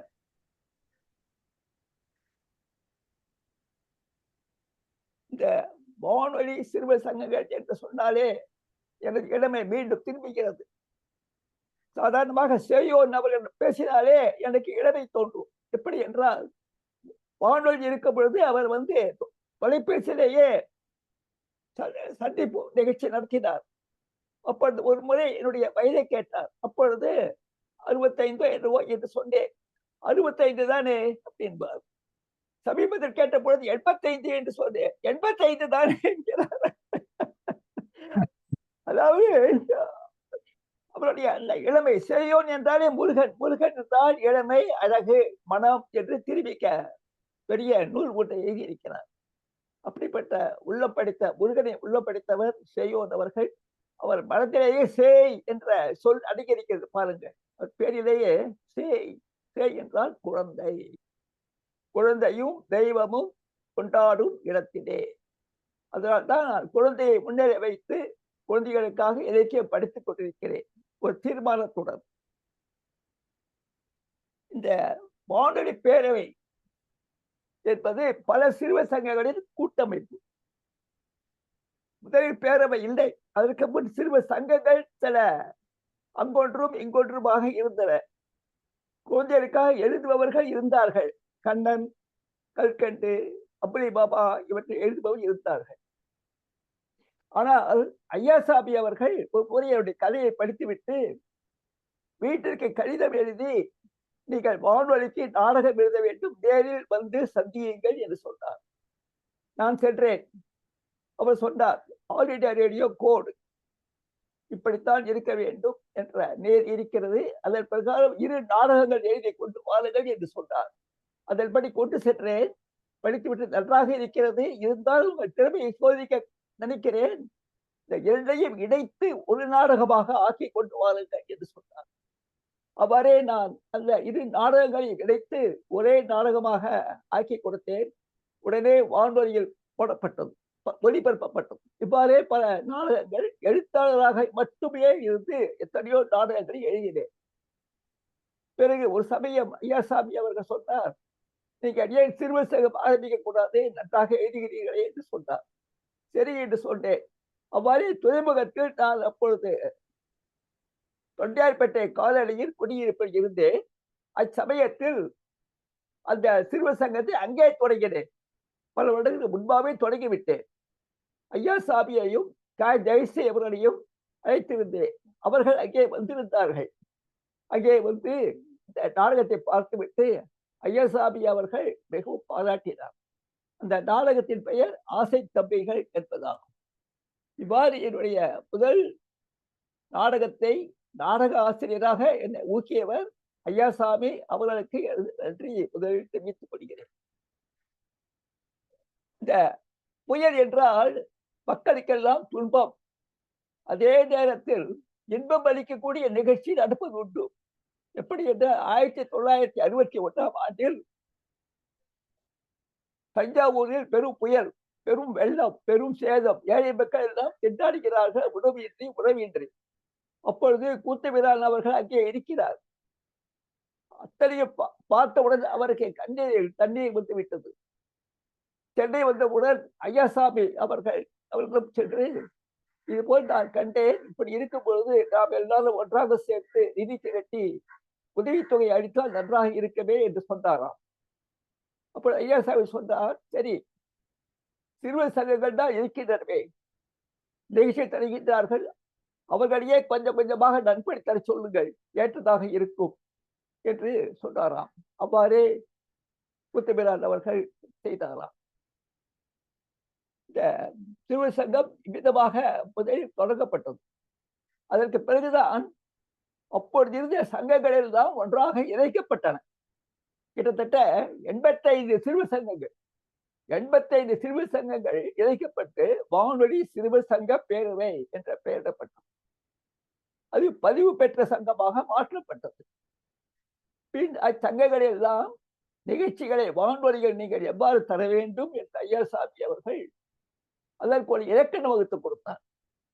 மாதந்தோறும் ஒரு சந்திப்பு நடத்தி எழுத்தாளர்களையும் சிறுவர் சங்க பொறுப்பாளர்கள் எல்லாம் திரட்டி வானொலியிலே திரட்டி அவர்களுக்கு இந்த நிகழ்ச்சி எப்படித்தான் இருக்க வேண்டும் என்று ஒருவருக்கொருவர் ரெப்பிடேஷன் இருக்கக்கூடாது, சனி ஞாயிறு என்று மழலை அமுதம் சிறுவர் சோலை என்று மாறி மாறி நடக்கும். மழலை அமுதம் 10 வயது கீழ் உள்ள குழந்தைகளுக்கு, சிறுவர் சோலை 10 வயது மேல் உள்ளவர்களுக்கு. இந்த இலக்கணத்தை எல்லாம் ரொம்ப அழகாக ஐயாசாமி வகுத்து கொடுத்தார். பின்னால் அவற்றை நமது முத்துப்பிரான் அவர்களும் ஞானப்பிரகாஷ் அவர்களும் ஊக்கத்துடன் அதற்குண்டான மதிப்புடன் மரியாதையுடன் காப்பாற்றி வந்தார்கள். அது ஒரு தொழிற்சாலை என்றே சொல்ல வேண்டும். சிறுவர் நிகழ்ச்சியை அமைப்பது என்பது ஒரு கலை என்றே சொல்ல வேண்டும்.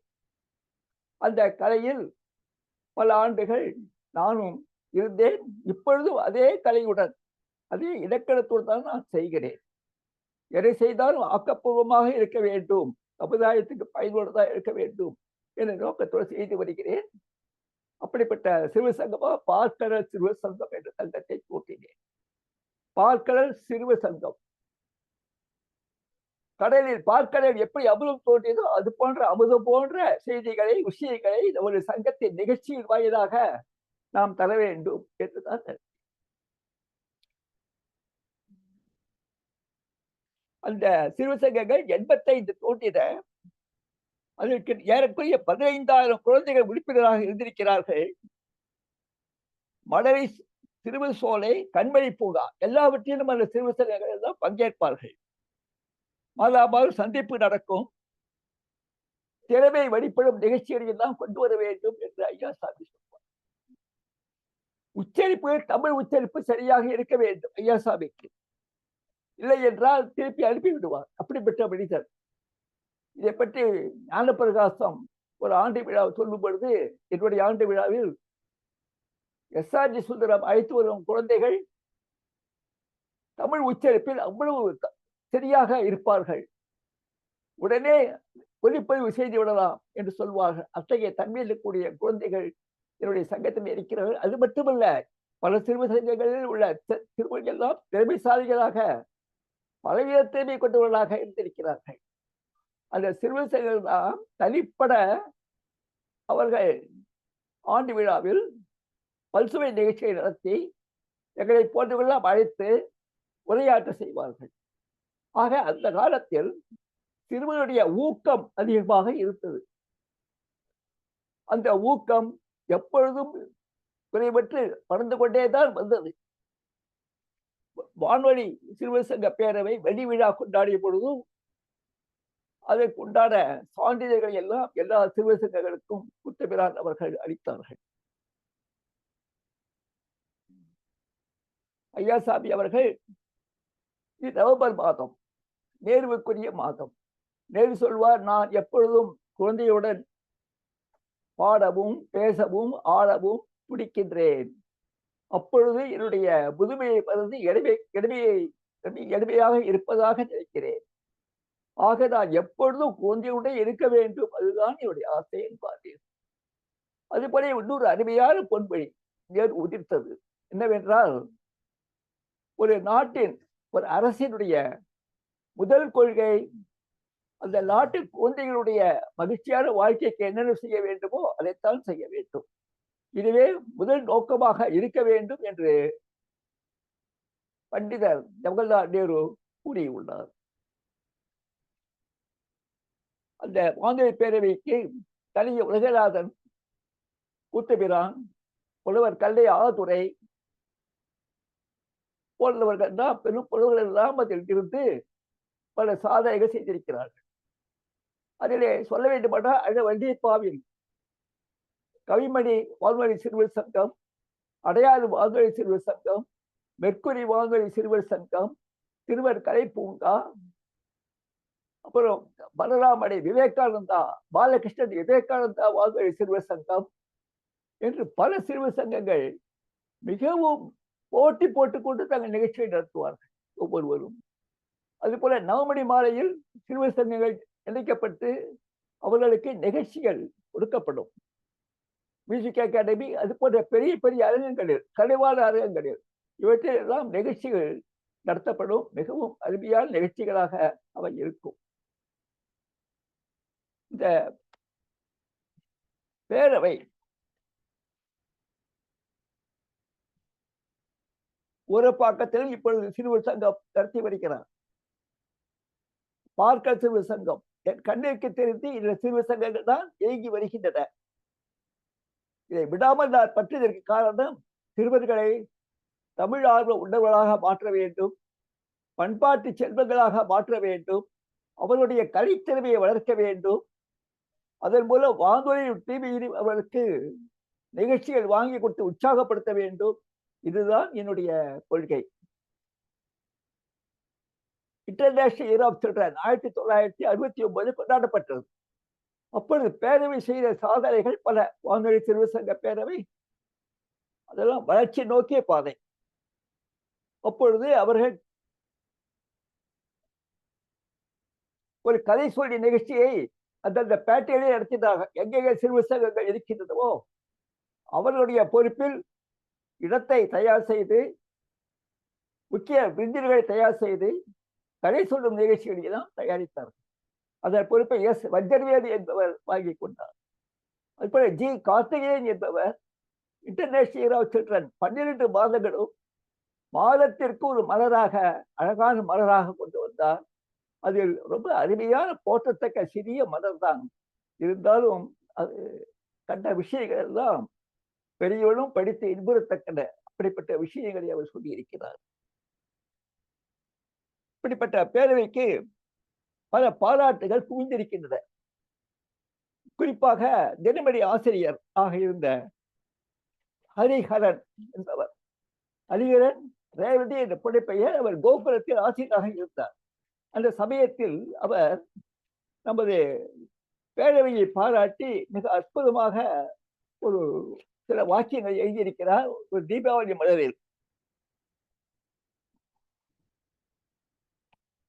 சிறுவர் இலக்கியத்தை பேணி வளர்த்த பெருமை பத்திரிகை மற்றும் சிறுவர் நூல்களுக்கு மட்டும் அல்ல. நன்றாக கவனிக்க வேண்டும். சிறுவர் இலக்கியத்தை பேணி வளர்த்த பெருமை பத்திரிகை மற்றும் சிறுவர் நூல்களுக்கு மட்டும் அல்ல, சிறுவர் சங்கங்களுக்கும் உண்டு. சிறுவர்களுக்கு தேசப்பற்று, தெய்வ பக்தி, ஒழுக்கம், பாட்டு, பேச்சு, ஓவியம், நாடக பயிற்சி, கதை சொல்லுவது, கதை எழுதுவது போல பல பயனுள்ள பிரிவுகளில் பயிற்சி தந்து அவர்களை லட்சியவாதிகளாக்கும் பெரும் முயற்சியில் தமது பங்கை இவை அமைதியாக செய்து வருகின்றன. இவைகளின் தொண்டை எத்தனை பாராட்டினாலும் தகும். அத்தகைய சங்கங்களில் சில என்று சொல்லி சில சங்கங்களை எல்லாம் குறிப்பிட்டு அவை என்னென்ன செய்து வருகின்றன இதெல்லாம் குறிப்பிட்டு அவர் தீபாவளி மலர் அது 1985 எழுதியிருக்கிறார். அதே இதழில் அட வண்டியப்பா அவர்கள் பார்க்கல் சிறுவர் சங்கத்தை பற்றியும் எனக்கு எழுதிய கடிதத்தை பிரசுரித்திருக்கிறார்கள். பார்க்கல் சிறுவத்தை போற்றி ஒரு முறை வண்டியப்பா அவர்கள் ஒரு சுதந்திர தின விழாவின் போது நான் அவரை அழைத்திருந்தேன். அவர் வந்திருந்து விழாவை பார்த்துவிட்டு எனது இல்லத்திற்கு வந்தார். நரச்சங்கத்தை விழா, அதை பார்த்துவிட்டு என் இடத்திற்கு வந்தார். வந்தவர் சிறிது அமர்ந்து பேசிவிட்டு, நீங்களே இந்த இண்டிபெண்டன்ஸ் டே குழந்தை கொடியேற்றி கொண்டாடலாமை வீட்டுக்குள்ளே என்று சொன்னார். என்றால் அவருக்கு இன்னும் நிறைய கொஞ்சம் சேர்த்து செய்யக்கூடிய ஆற்றல் உங்களுக்கு இருக்கிறது, செய்யலாமே என்றார். அதுபோல்தான் நான் இப்பொழுதும் பாஸ்டர் சிறுவ சங்கம் என்ற இல்லத்தின் முன்னாலேயே சுதந்திர தின விழாவை கொண்டாடி குழந்தைகளுக்கு இனிப்புகளை தந்து அவர்கள் எல்லாம் தேச பக்தர்களை பற்றிய சிந்தனைகளை ஊக்குவிக்குவதும் அவர்கள் ஆற்றிய உரைகளை எல்லாம் தந்து பேச சொல்வது வழக்கம். அது நடந்து கொண்டிருக்கிறது. மகாகவி பாரதியை ஒவ்வொரு சுதந்திர விழாவின் போதும் நான் போக்கஸ் செய்வேன். நான் சொல்வேன் என்று சிறுவர் சங்கங்களுக்கு, பாரதியையும் திருவள்ளுவரையும் படிப்பதற்காகவே நீங்கள் தமிழை நன்றாக படிக்க வேண்டும். இவர்கள் 2 பேரும் சொல்லாத விஷயமே இல்லை. தேசப்பற்று, தெய்வப்பற்று, வாழ்வியல் எல்லாவற்றையும் இவர்கள் அற்புதமாக சொல்லியிருக்கிறார்கள். எனவே நீங்கள் தமிழ் படித்தால்தான் இவைகளை எல்லாம் வளரும் என்று சொன்னேன். ஏன் இதை சொல்கிறேன் என்றால், நன்றாக வளர்ந்து வந்த பேரவை கொஞ்சம் கொஞ்சமா பலவீனமடைய ஆரம்பித்து விட்டது. ஏனென்றால் முதலில் வானொலி மட்டும் இருந்தது, பிறகு தொலைக்காட்சி வந்தது, பிறகு அலைபேசி கைபேசி வந்தது. இப்படி ஊடகங்கள் பெருக பெருக சிறுவர்களுடைய மனமானது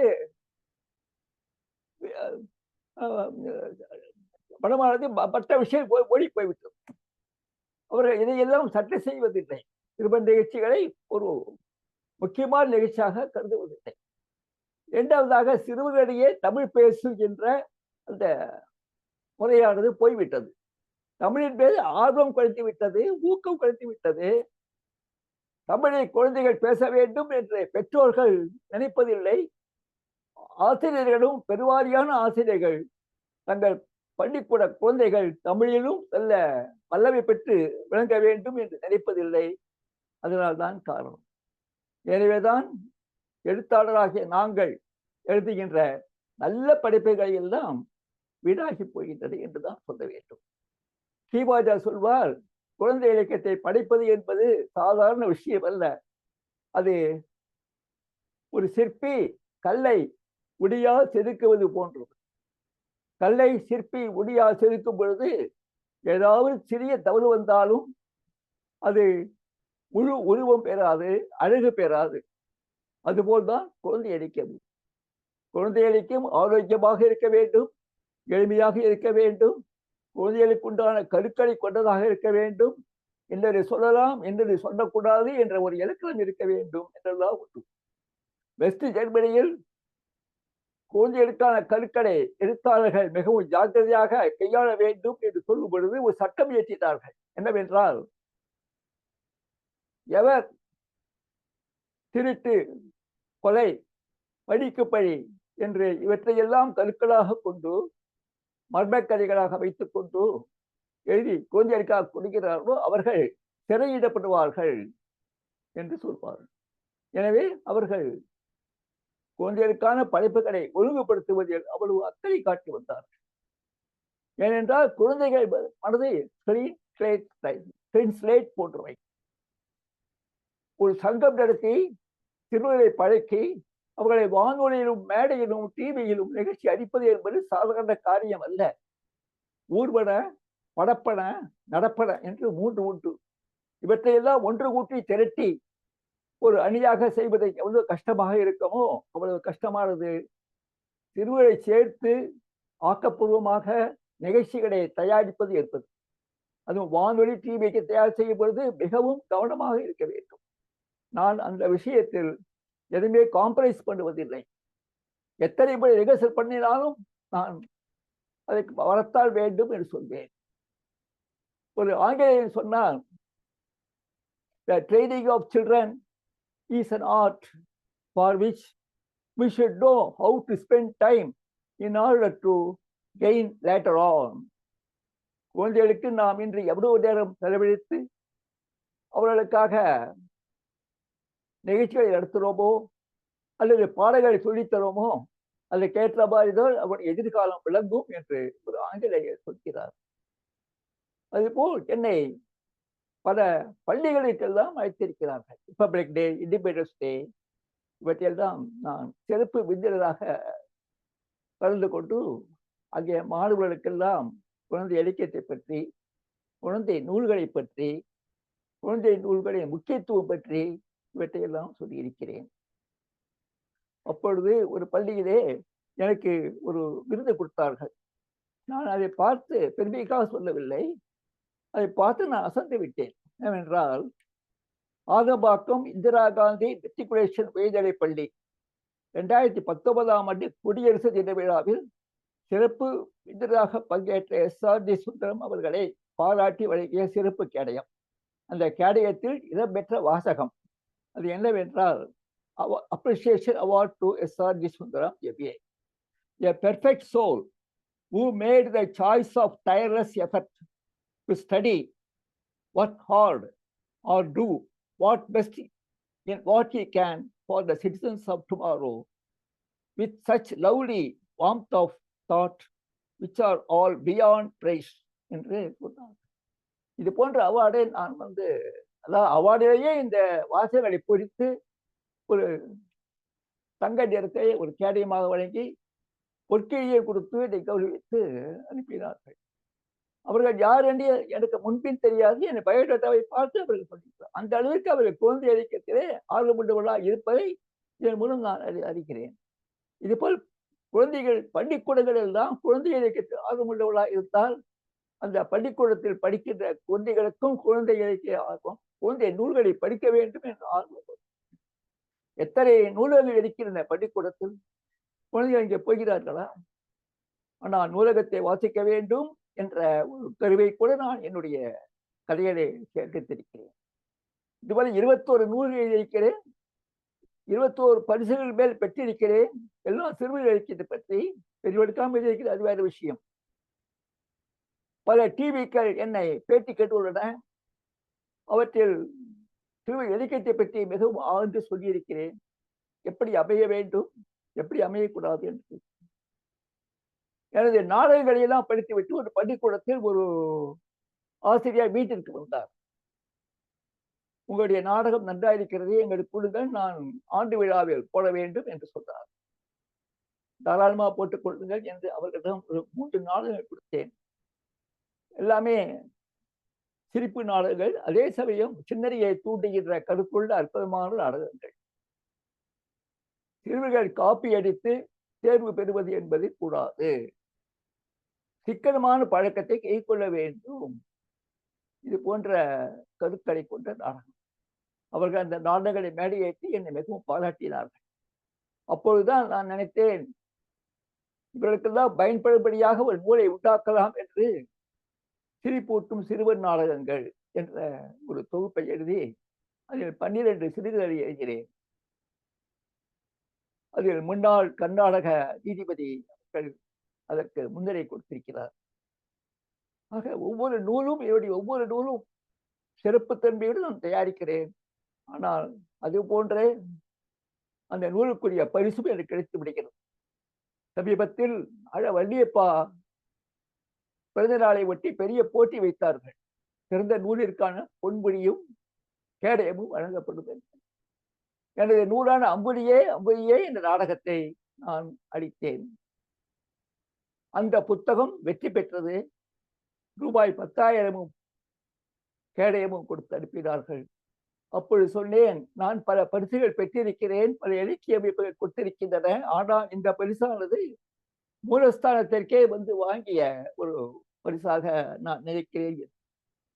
இப்படியாக என்னுடைய சிறுவர் இலக்கியமானது வந்து கொண்டே இருக்கிறது. எதை செய்தாலும் நன்றாக செய்ய வேண்டும், ஒழுங்காக செய்ய வேண்டும். என்னுடைய ஒவ்வொரு பாடலிலும், ஒவ்வொரு நாடகத்திலும், ஒவ்வொரு கட்டுரையிலும், ஒவ்வொரு கதையிலும் கரு இருக்கும். அதுவே என்னுடைய அனுபவத்தில் அடைந்த நிகழ்ச்சிகள் முத்திரை பதித்திருக்கும். என்னுடைய சூழ்நிலைகள், நான் வளர்ந்த கிராமத்தை சுற்றிலும் மலை, ஏரி அதெல்லாம் ஒன்று, அவற்றையெல்லாம் இணைத்து ஒரு நாவலாக ஆக்கியிருக்கிறேன். வீரச்சிறுவர் வைரமணி என்ற கதையானது நான் திருவிழா இருந்த பொழுது சாரணர் சிறுவர் சங்கத்தில் 2-3 வருடங்கள் அங்கத்தினராக இருந்தேன். அந்த அனுபவத்தை வைத்து வீரச்சிறுவர் வைரமணி என்ற ஒரு நாவலை எழுதினேன். அந்த நாவல் 2ஆம் பரிசு பெற்றது கோவை எல்லப்பா ரங்கம்மா அறக்கட்டளையில். அதில் உள்ள சாரண சிறுவ ஒழுக்கங்கள் எல்லாம் அருமையாக விவரித்துள்ளேன். அதை படித்த ஒரு பள்ளிக்கூட ஆசிரியர், தலைமை ஆசிரியர், இதற்காகவே நான் இதை எங்கள் பள்ளியில் துணைப்பாட நூலாக ஆக்கிக் கொடுக்கிறேன் என்று 7வது வகுப்பிற்கு ஒரு துணைப்பாட நூலாக ஆக்கிக் கொண்டார். இவருமே என்னுடைய நூல்கள் கிட்டத்தட்ட 50 பள்ளிகளுக்கு மேல் துணைப்பாட நூலாக ஆக்கியிருக்கின்றன. சிறுவர்கள் வரிசையில் தான் செல்ல வேண்டும் என்பதை சின்ன சின்ன எறும்பு கூட வரிசை கட்டி போகுது, நின்று பார்க்க எனக்கு கூட ஆசை பெருகி வருகுது, சிப்பாய்ப்படை போகும் காட்சி மனதை கொள்ளை கொள்ளுது, தப்பாய் யாரும் நடந்திடாமல் வரிசை கட்டி போகிறார், பஸ்ஸில் ஏறும் மனிதர் மட்டும் ஏனோ இப்படி நடக்கிறார், பஸ்கை போட்டு முண்டியடித்து தாவி உள்ளே போகிறார், என்ற பெரிய மனிதறிவர் என்று கேட்க வைக்கிறார், ஒழுங்கு இல்லா இந்த பாதை நமக்கு என்றும் வேண்டாமே, ஒழுங்கு உள்ள வரிசை நின்று வாழ்வில் உயர பழகுவோமே என்று முடித்தேன். இதை நான் ஒரு பள்ளியில் தலைமையாக சொல்லும் பொழுது அது மிகவும் பதிந்து போய், இந்த பாடலை உடனே எனக்கு எழுதி கொடுங்கள், அடுத்த வாரம் ஆண்டு விழா, இதை நான் ஆக்ஷன் சாங்காக நான் போட்டுக்கொள்ள வேண்டும் என்று சொன்னார். உடனே எழுதி கொடுத்தேன், அதை அவங்க போட்டுக்கொண்டார்கள். இதற்காக சொல்கிறேன் என்றால் அனுபவம். இதை கூட இப்ப சமீபத்தில் பொதிகை டிவியில் 2022 நிகழ்ச்சி நடத்தினேன் என்னுடைய சிறுவ சங்கத்தை வைத்து. அதில் இந்த பாடலை எழுதப்பட செய்தேன். வானொலியிலும் முன்பே இடம்பெற்றிருக்கிறது. 2023 வானொலியில் நிகழ்ச்சி நடத்தினேன். இந்த 2 வருடங்களில் மட்டும் 5 நிகழ்ச்சிகள் நடத்தியிருக்கிறேன். வானொலியில் முதலாக ஆங்கிலத்தில் ஒரு மணி நேர நிகழ்ச்சி இந்த முறை எனக்கு அளித்தார் 2023. குழந்தைகளும் ஆங்கிலத்தில், தமிழை விட அவர் ஆங்கிலத்தில் மிகுந்த ஆர்வம் காட்டுகிறார்கள். என்ன செய்வது? ஆனால் என்னுடைய நாடகத்தில், என்னுடைய சங்க நிகழ்ச்சிகளில் பங்கேற்ற கிருமி என்ற பையன், அவன் இப்பொழுது அமெரிக்காவில் இருக்கிறான். சிறுவன் 10 வயது. இப்பொழுது கூட நான் கேள்விப்பட்டேன், அவன் என்னை பற்றி பேசும் பொழுது தமிழ் தாத்தா எப்படி இருக்கிறார் என்று தான் தனது பாட்டியிடம் விசாரிப்பானான். அந்த அளவிற்கு என்னுடைய நிகழ்ச்சிகள் சிறுவர்களை பாதித்து வருகின்றன. அடுத்த ஆண்டு விழா 47ஆம் ஆண்டு விழா வருகிறது. அதிலும் ஒரு சிறு நாடகம், நல்ல மெசேஜ், குழந்தைகள் சிறந்தால் குறையும் சிறப்பு என்பதுதான். 7-8 நிமிடங்களில் அந்த நாடகம் அருமையான நாடகம் என்று நான் எடுத்துக் கொண்டிருக்கிறேன். எனக்கு டாக்டர் செய்யோன் அவர்கள் இந்த அறிவு களஞ்சியம் கொடுப்பதற்கு காரணமாக அமைந்ததே வானொலி சிறுவ சங்க பேரவை நடத்திய ஒரு ஆண்டு விழா நிகழ்ச்சியில் தான். ஒரு 3-4 ஆண்டுகள் முன்பு நங்கநல்லூர் ரஞ்சனி ஹாலில்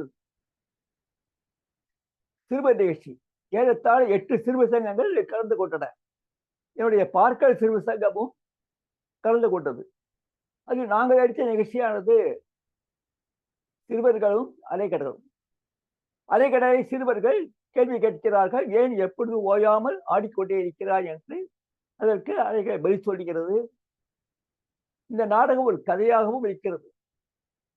அதே ஒரு அறிவியல் பாடலையும் சுத்தம் சுகம் தரும் என்ற ஒரு பாடலையும் நான் புனைந்து அதுக்கு வெட்டு போட்டு சிறுவர்களை பாடச் செய்தேன். அப்போது டாக்டர் செய்யோன் அவர்கள் அங்கே வந்திருந்தார். அதை பார்த்துவிட்டு என்னை வெளியில் கூப்பிட்டு, எஸ்ஆர்ஜி, ஒரு படைப்பிலே நீங்கள் இந்த மாதிரி அறிவியல் கருத்துக்களையும் புகுத்தி தருகிறீர்கள். அது மட்டும் இல்லை, அது மொத்தம் வசன நடனமுறை பாட்டு. அதில் பல வரிகள் சூரியனை பற்றி, சந்திரனை பற்றி போன்ற அறிவியல் கருத்துக்கள் எல்லாம் நான் படர விட்டிருந்தேன். சுவையானவை. செய்யோன் அவர்கள் அதையெல்லாம் குறிப்பிட்டு, உங்களுக்கு நான் அறிவு கண்ணியம் தர வேண்டும் என்றார். அப்பொழுது நினைத்ததை இப்பொழுது அவர் சாதித்தார். அதற்காக நான் மிகவும் மனம் நெகிழ்ந்தேன். அவருக்கு நன்றி கூறுகிறேன். ஆக பார்க்கடல் சிறுவர் சங்கம், வானொலி சிறுவர் சங்க பேரவைகளை இணைத்து பல நல்ல காரியங்கள் செய்திருக்கின்றன. அவற்றின் தலைவர்களான பலராமன், பாலகிருஷ்ணன், சந்தானம் இவர்கள் தான் இன்றும் அந்த பேரவையை தூக்கி நிறுத்த வேண்டும் என்று நிறுத்திக் கொண்டிருக்கிறார்கள். ஆனால் சிறுவர்களிடையே ஊக்கமில்லாததால் கொஞ்சம் பின்வாங்கியது போன்ற உணர்வு ஏற்படுகிறது. இருந்தாலும் நான் விடாமல் சிறுவர்களை ஊக்கப்படுத்தி செய்து வருகிறேன். இதை ஒரு காரணமாக வைத்துக் கொண்டு அவர்கள் நிச்சயமாக எதிர்காலத்தில் பேரவையை மீண்டும் கிளர்ந்தடை செய்து நகரத்தில் பல சங்கங்களை எல்லாம் தோற்றுவித்து முன்போல் நிகழ்ச்சிகளை தயாரிப்பார்கள் என்று நாம் நம்பலாம். ஆக வாழ்க வான்வழி சிறுவர் சங்க பேரவை. ஐயாசாமியும் புத்தபிரானும் ஞானப்பிரகாசமும் வான்வழி அண்ணாக்கள். ஏனென்றால் அவர்களை நான் இப்பொழுது 3 படங்கள் திறக்கப் போகிறேன் 47ஆம் ஆண்டு. அந்த அளவிற்கு என் மனத்தை பாதித்தார்கள், என்னை ஊக்குவித்தார்கள். அவர்கள் நிகழ்ச்சிகள் எப்படி இருக்க வேண்டும் என்பதற்கு இலக்கண வகுத்த முன்னோடிகள். அந்த முன்னோடிகளை நாம் நினைவு கூறுவது, அவர்களுக்கு நன்றி கூறுவது என்பது கடமையாகும் என்று சொல்லி, இந்த திருவள்ளுவர் தமிழ்ச்சங்கமும் தோழமை சங்கங்களும் இணைந்து நடத்துகின்ற இந்த அமைப்பிற்கும் முக்கியமாக டாக்டர் செய்யோன் அவர்களுக்கும் அன்பார்ந்த வணக்கங்களை, நன்றியை தெரிவித்துக் கொள்கிறேன். நன்றி, வணக்கம். அருமை அருமை. என்ன ஆற்றொழுக்கா நினைவாற்றலோட அனைத்து கருத்துக்களையும் அப்படியே அள்ளி தெளித்திருக்கிறார்கள். எப்படி பாருங்க, வானொலி அவர்கள் மனத்தில் எந்த அளவுக்கு பதிந்திருக்கிறது. அதுவும் சிறுவர் சங்கங்களை, அதை இப்ப கூட நான் நல்லா பண்ணிட்டு இருக்கேன் அப்படிங்கிற இந்த வயதிலையும், அதுதான் அவருடைய தன்னலமற்ற தொண்டு. அதுவும் வருங்கால தலைவர்களை உருவாக்குகிறார். வருங்கால சமுதாயத்தை வளமான சமுதாயமாக ஆக்குவதற்கு பார்க்கடல் சிறுவர் சங்கத்தினுடைய பணி அளப்பரியது. அவர்களுக்கு எஸ்ஆர்ஜி அவர்களுக்கு நெஞ்சார்ந்த பாராட்டுக்கள், வாழ்த்துக்கள். இப்பொழுது இங்கே அவன் உங்கள் உரையை கேட்ட அன்பர்கள் அவரது கருத்துக்களை பரிமாறி மகிழ்வார்கள். முதலில் அணுவியல் விஞ்ஞானி ஹைதராபாத்திலிருந்து இங்கே சிறப்பித்துக் கொண்டிருக்கின்றார். அவர்களை அழைப்போம். வாருங்கள் ஐயா, உங்கள் கருத்தை பகிருங்கள்.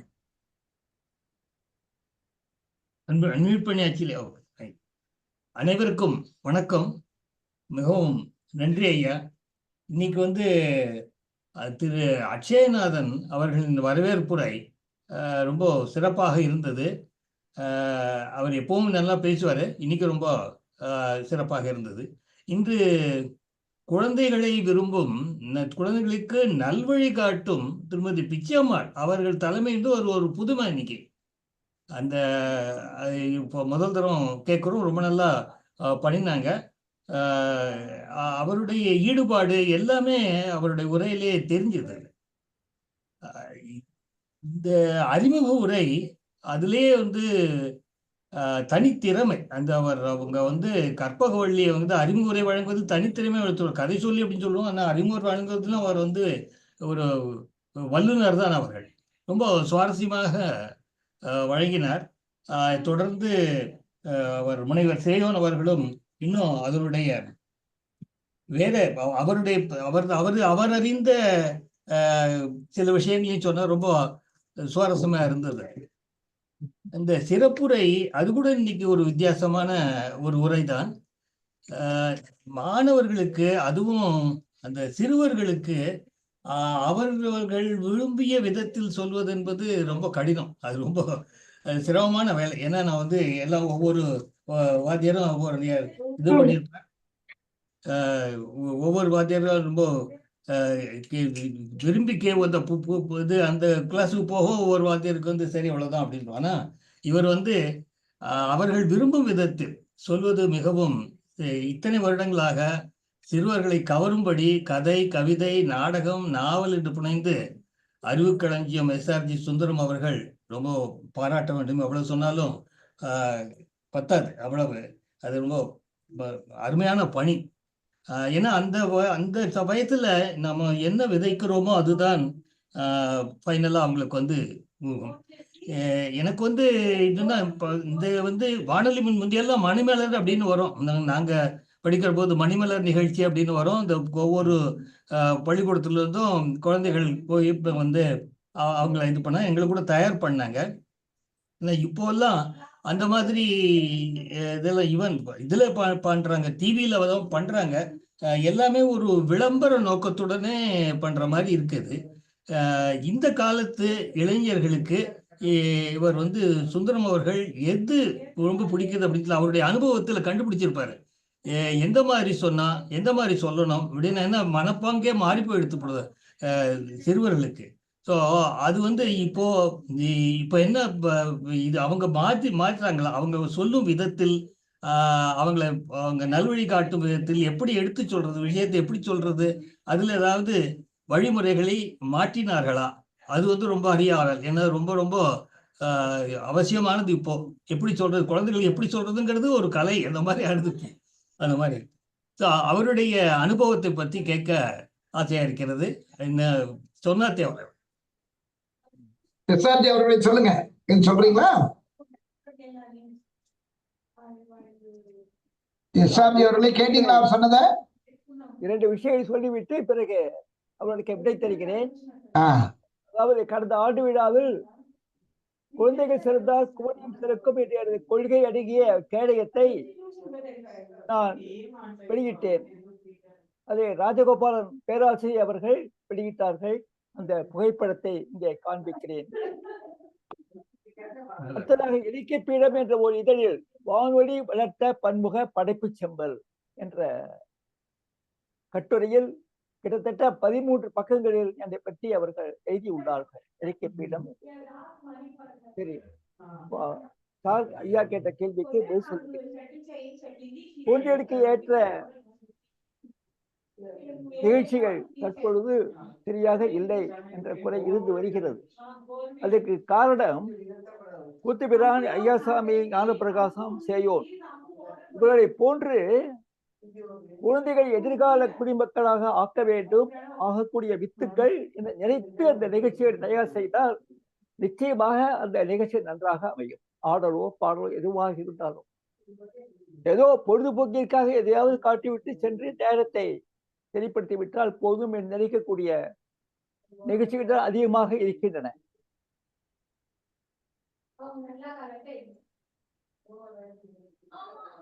இல்ல உத்திகள் ஏதாவது வேறு விதமான உத்திகள் இப்போ கடைபிடிக்க வேண்டி இருக்கிறதா? பழைய காலத்துல கதை சொன்னா போதும், இப்போ வந்து உத்திகளை கடைபிடிக்க வேண்டிய ஒரு நிர்பந்தம் ஏற்பட்டிருக்கிறது. ஆனால் நிகழ்ச்சிகளின் மேடைகளில் நான் அமைக்கும் பொழுது நகைச்சுவையும் இருக்கும், அதில் அது ஒரு பாடமும் இருக்கும். அவ்விதமாக குழந்தைகள் கேட்ட மனோதத்துவ முறையில் நாம் அவர்களுக்கு அந்த நிகழ்ச்சியை அளித்தால் நிச்சயமாக ஏற்படுதா இருக்கும். அது போன்ற பாடல் மூலமாக நல்ல செய்திகளை நாம் அளிக்க முடியும். அவர்கள் மனதை தொடுபடியாக அமைக்க முடியும். அவற்றையெல்லாம் ஆழ்ந்து கவனித்து ஊன்றி செய்ய வேண்டும். செய்தால் நன்றாக இருக்கும். ஊக்கம் அளிக்க வேண்டும். அரசாங்கமும் கூத்துபிரான் அவர்களுடைய நாடகத்துல எப்பவுமே ஒரு மெசேஜ் இருக்கும். அது வந்து நம்ம பார்த்துட்டு வந்தப்புறம் அது மனசுல பதியும்படியான ஒரு மெசேஜ் இருக்கும் அவருடைய நாடகத்துல எல்லாமே. ஸோ அந்த மாதிரி குழந்தைகளுக்கு ஒரு மெசேஜ் அப்படிங்கிறது ஒவ்வொரு தரமும் சொல்லணும். அதுதான் திறமை, உங்களோட திறமை. அருமை, நல்லா இருந்தது ஜெயசார்ஜி அவர்களே, அருமையா சொன்னீங்க. இல்ல அதனாலதான் குழந்தைகள் நிகழ்ச்சி, இளைஞர்கள் நிகழ்ச்சியில நாடகத்தோட நிறைய பாடல் ஒளிபரப்பும். நான் அடிக்கடி சொல்றது மெல்லிசை பாடல். இன்னும் தெரியுமா, திரைப்பட பாடல் எத்தனை எண்ணிக்கை வந்திருக்கிறதோ அத்தனை எண்ணிக்கையான மெல்லிசை பாடல்கள் வானொலியில் ஒலித்தன. ஆனா இன்னைக்கு அது வந்து யாரும் திருப்பி பார்க்கறதுக்கு நேரம் இல்லை, கேட்கறது இல்லை. ஆனா வானொலி மெல்லிசை பாடல்கள் கருத்தாழம் மிக்கன, பல நல்ல செய்திகளை சொல்லுவன. நான் கூட ஒரு முயற்சி செய்த, அது நிறைவேறல. அனைத்து வானொலியில் ஒலி உலா வந்த அனைத்து பாடல்களையும் தொகுத்து நூல்களாக கொண்டு வர வேண்டும் என்று ஒரு முயற்சி எடுத்தோம். ஆனால் வானொலி அரசுக்கு கட்டுப்பட்டது. அதை எடுக்கிறது, அதுக்குரிய பர்மிஷன் வாங்குறது, அந்த இதுல எல்லாம் தான் அப்படியே நின்று போச்சு. ஆனால் வானொலி எப்படி திரைப்பட பாடல்கள் பல தொகுப்பு கொண்டு வந்திருக்கிறார்களோ அதுபோல வானொலி மெல்லிசை பாடல்களை எல்லாம் பல நூல்களாக தொகுத்து வெளியிட்டால் அவ்வளவு பொக்கிஷம் அது. ஆக இந்த மாதிரி யோசிக்கிறதுக்கு ஒரு நல்ல வாய்ப்பு இன்னைக்கு எஸ்ஆர்ஜி அவர்களை இங்கே அழைத்ததுனால. இப்ப மைசூரில் இருந்து இங்கே இணைந்திருக்கின்ற பேராசிரியர் சீதா ராமசாமி அவர்களை கேட்போமே. ஐயா வணக்கம், கேட்கிறதா குரல்? நல்லா இருக்கு. மிக்க நன்றி, மிக அருமையாக இருந்தது. 2-3 கருத்துக்கள் சொல்ல ஆசைப்படுறேன். வானொலியில நாங்க கேட்கும் பொழுது அப்போ ஒரு சின்ன புத்தகம் ஒண்ணு கொடுப்பாங்க, ஒரு 10 பக்கம் 15 பக்கம்.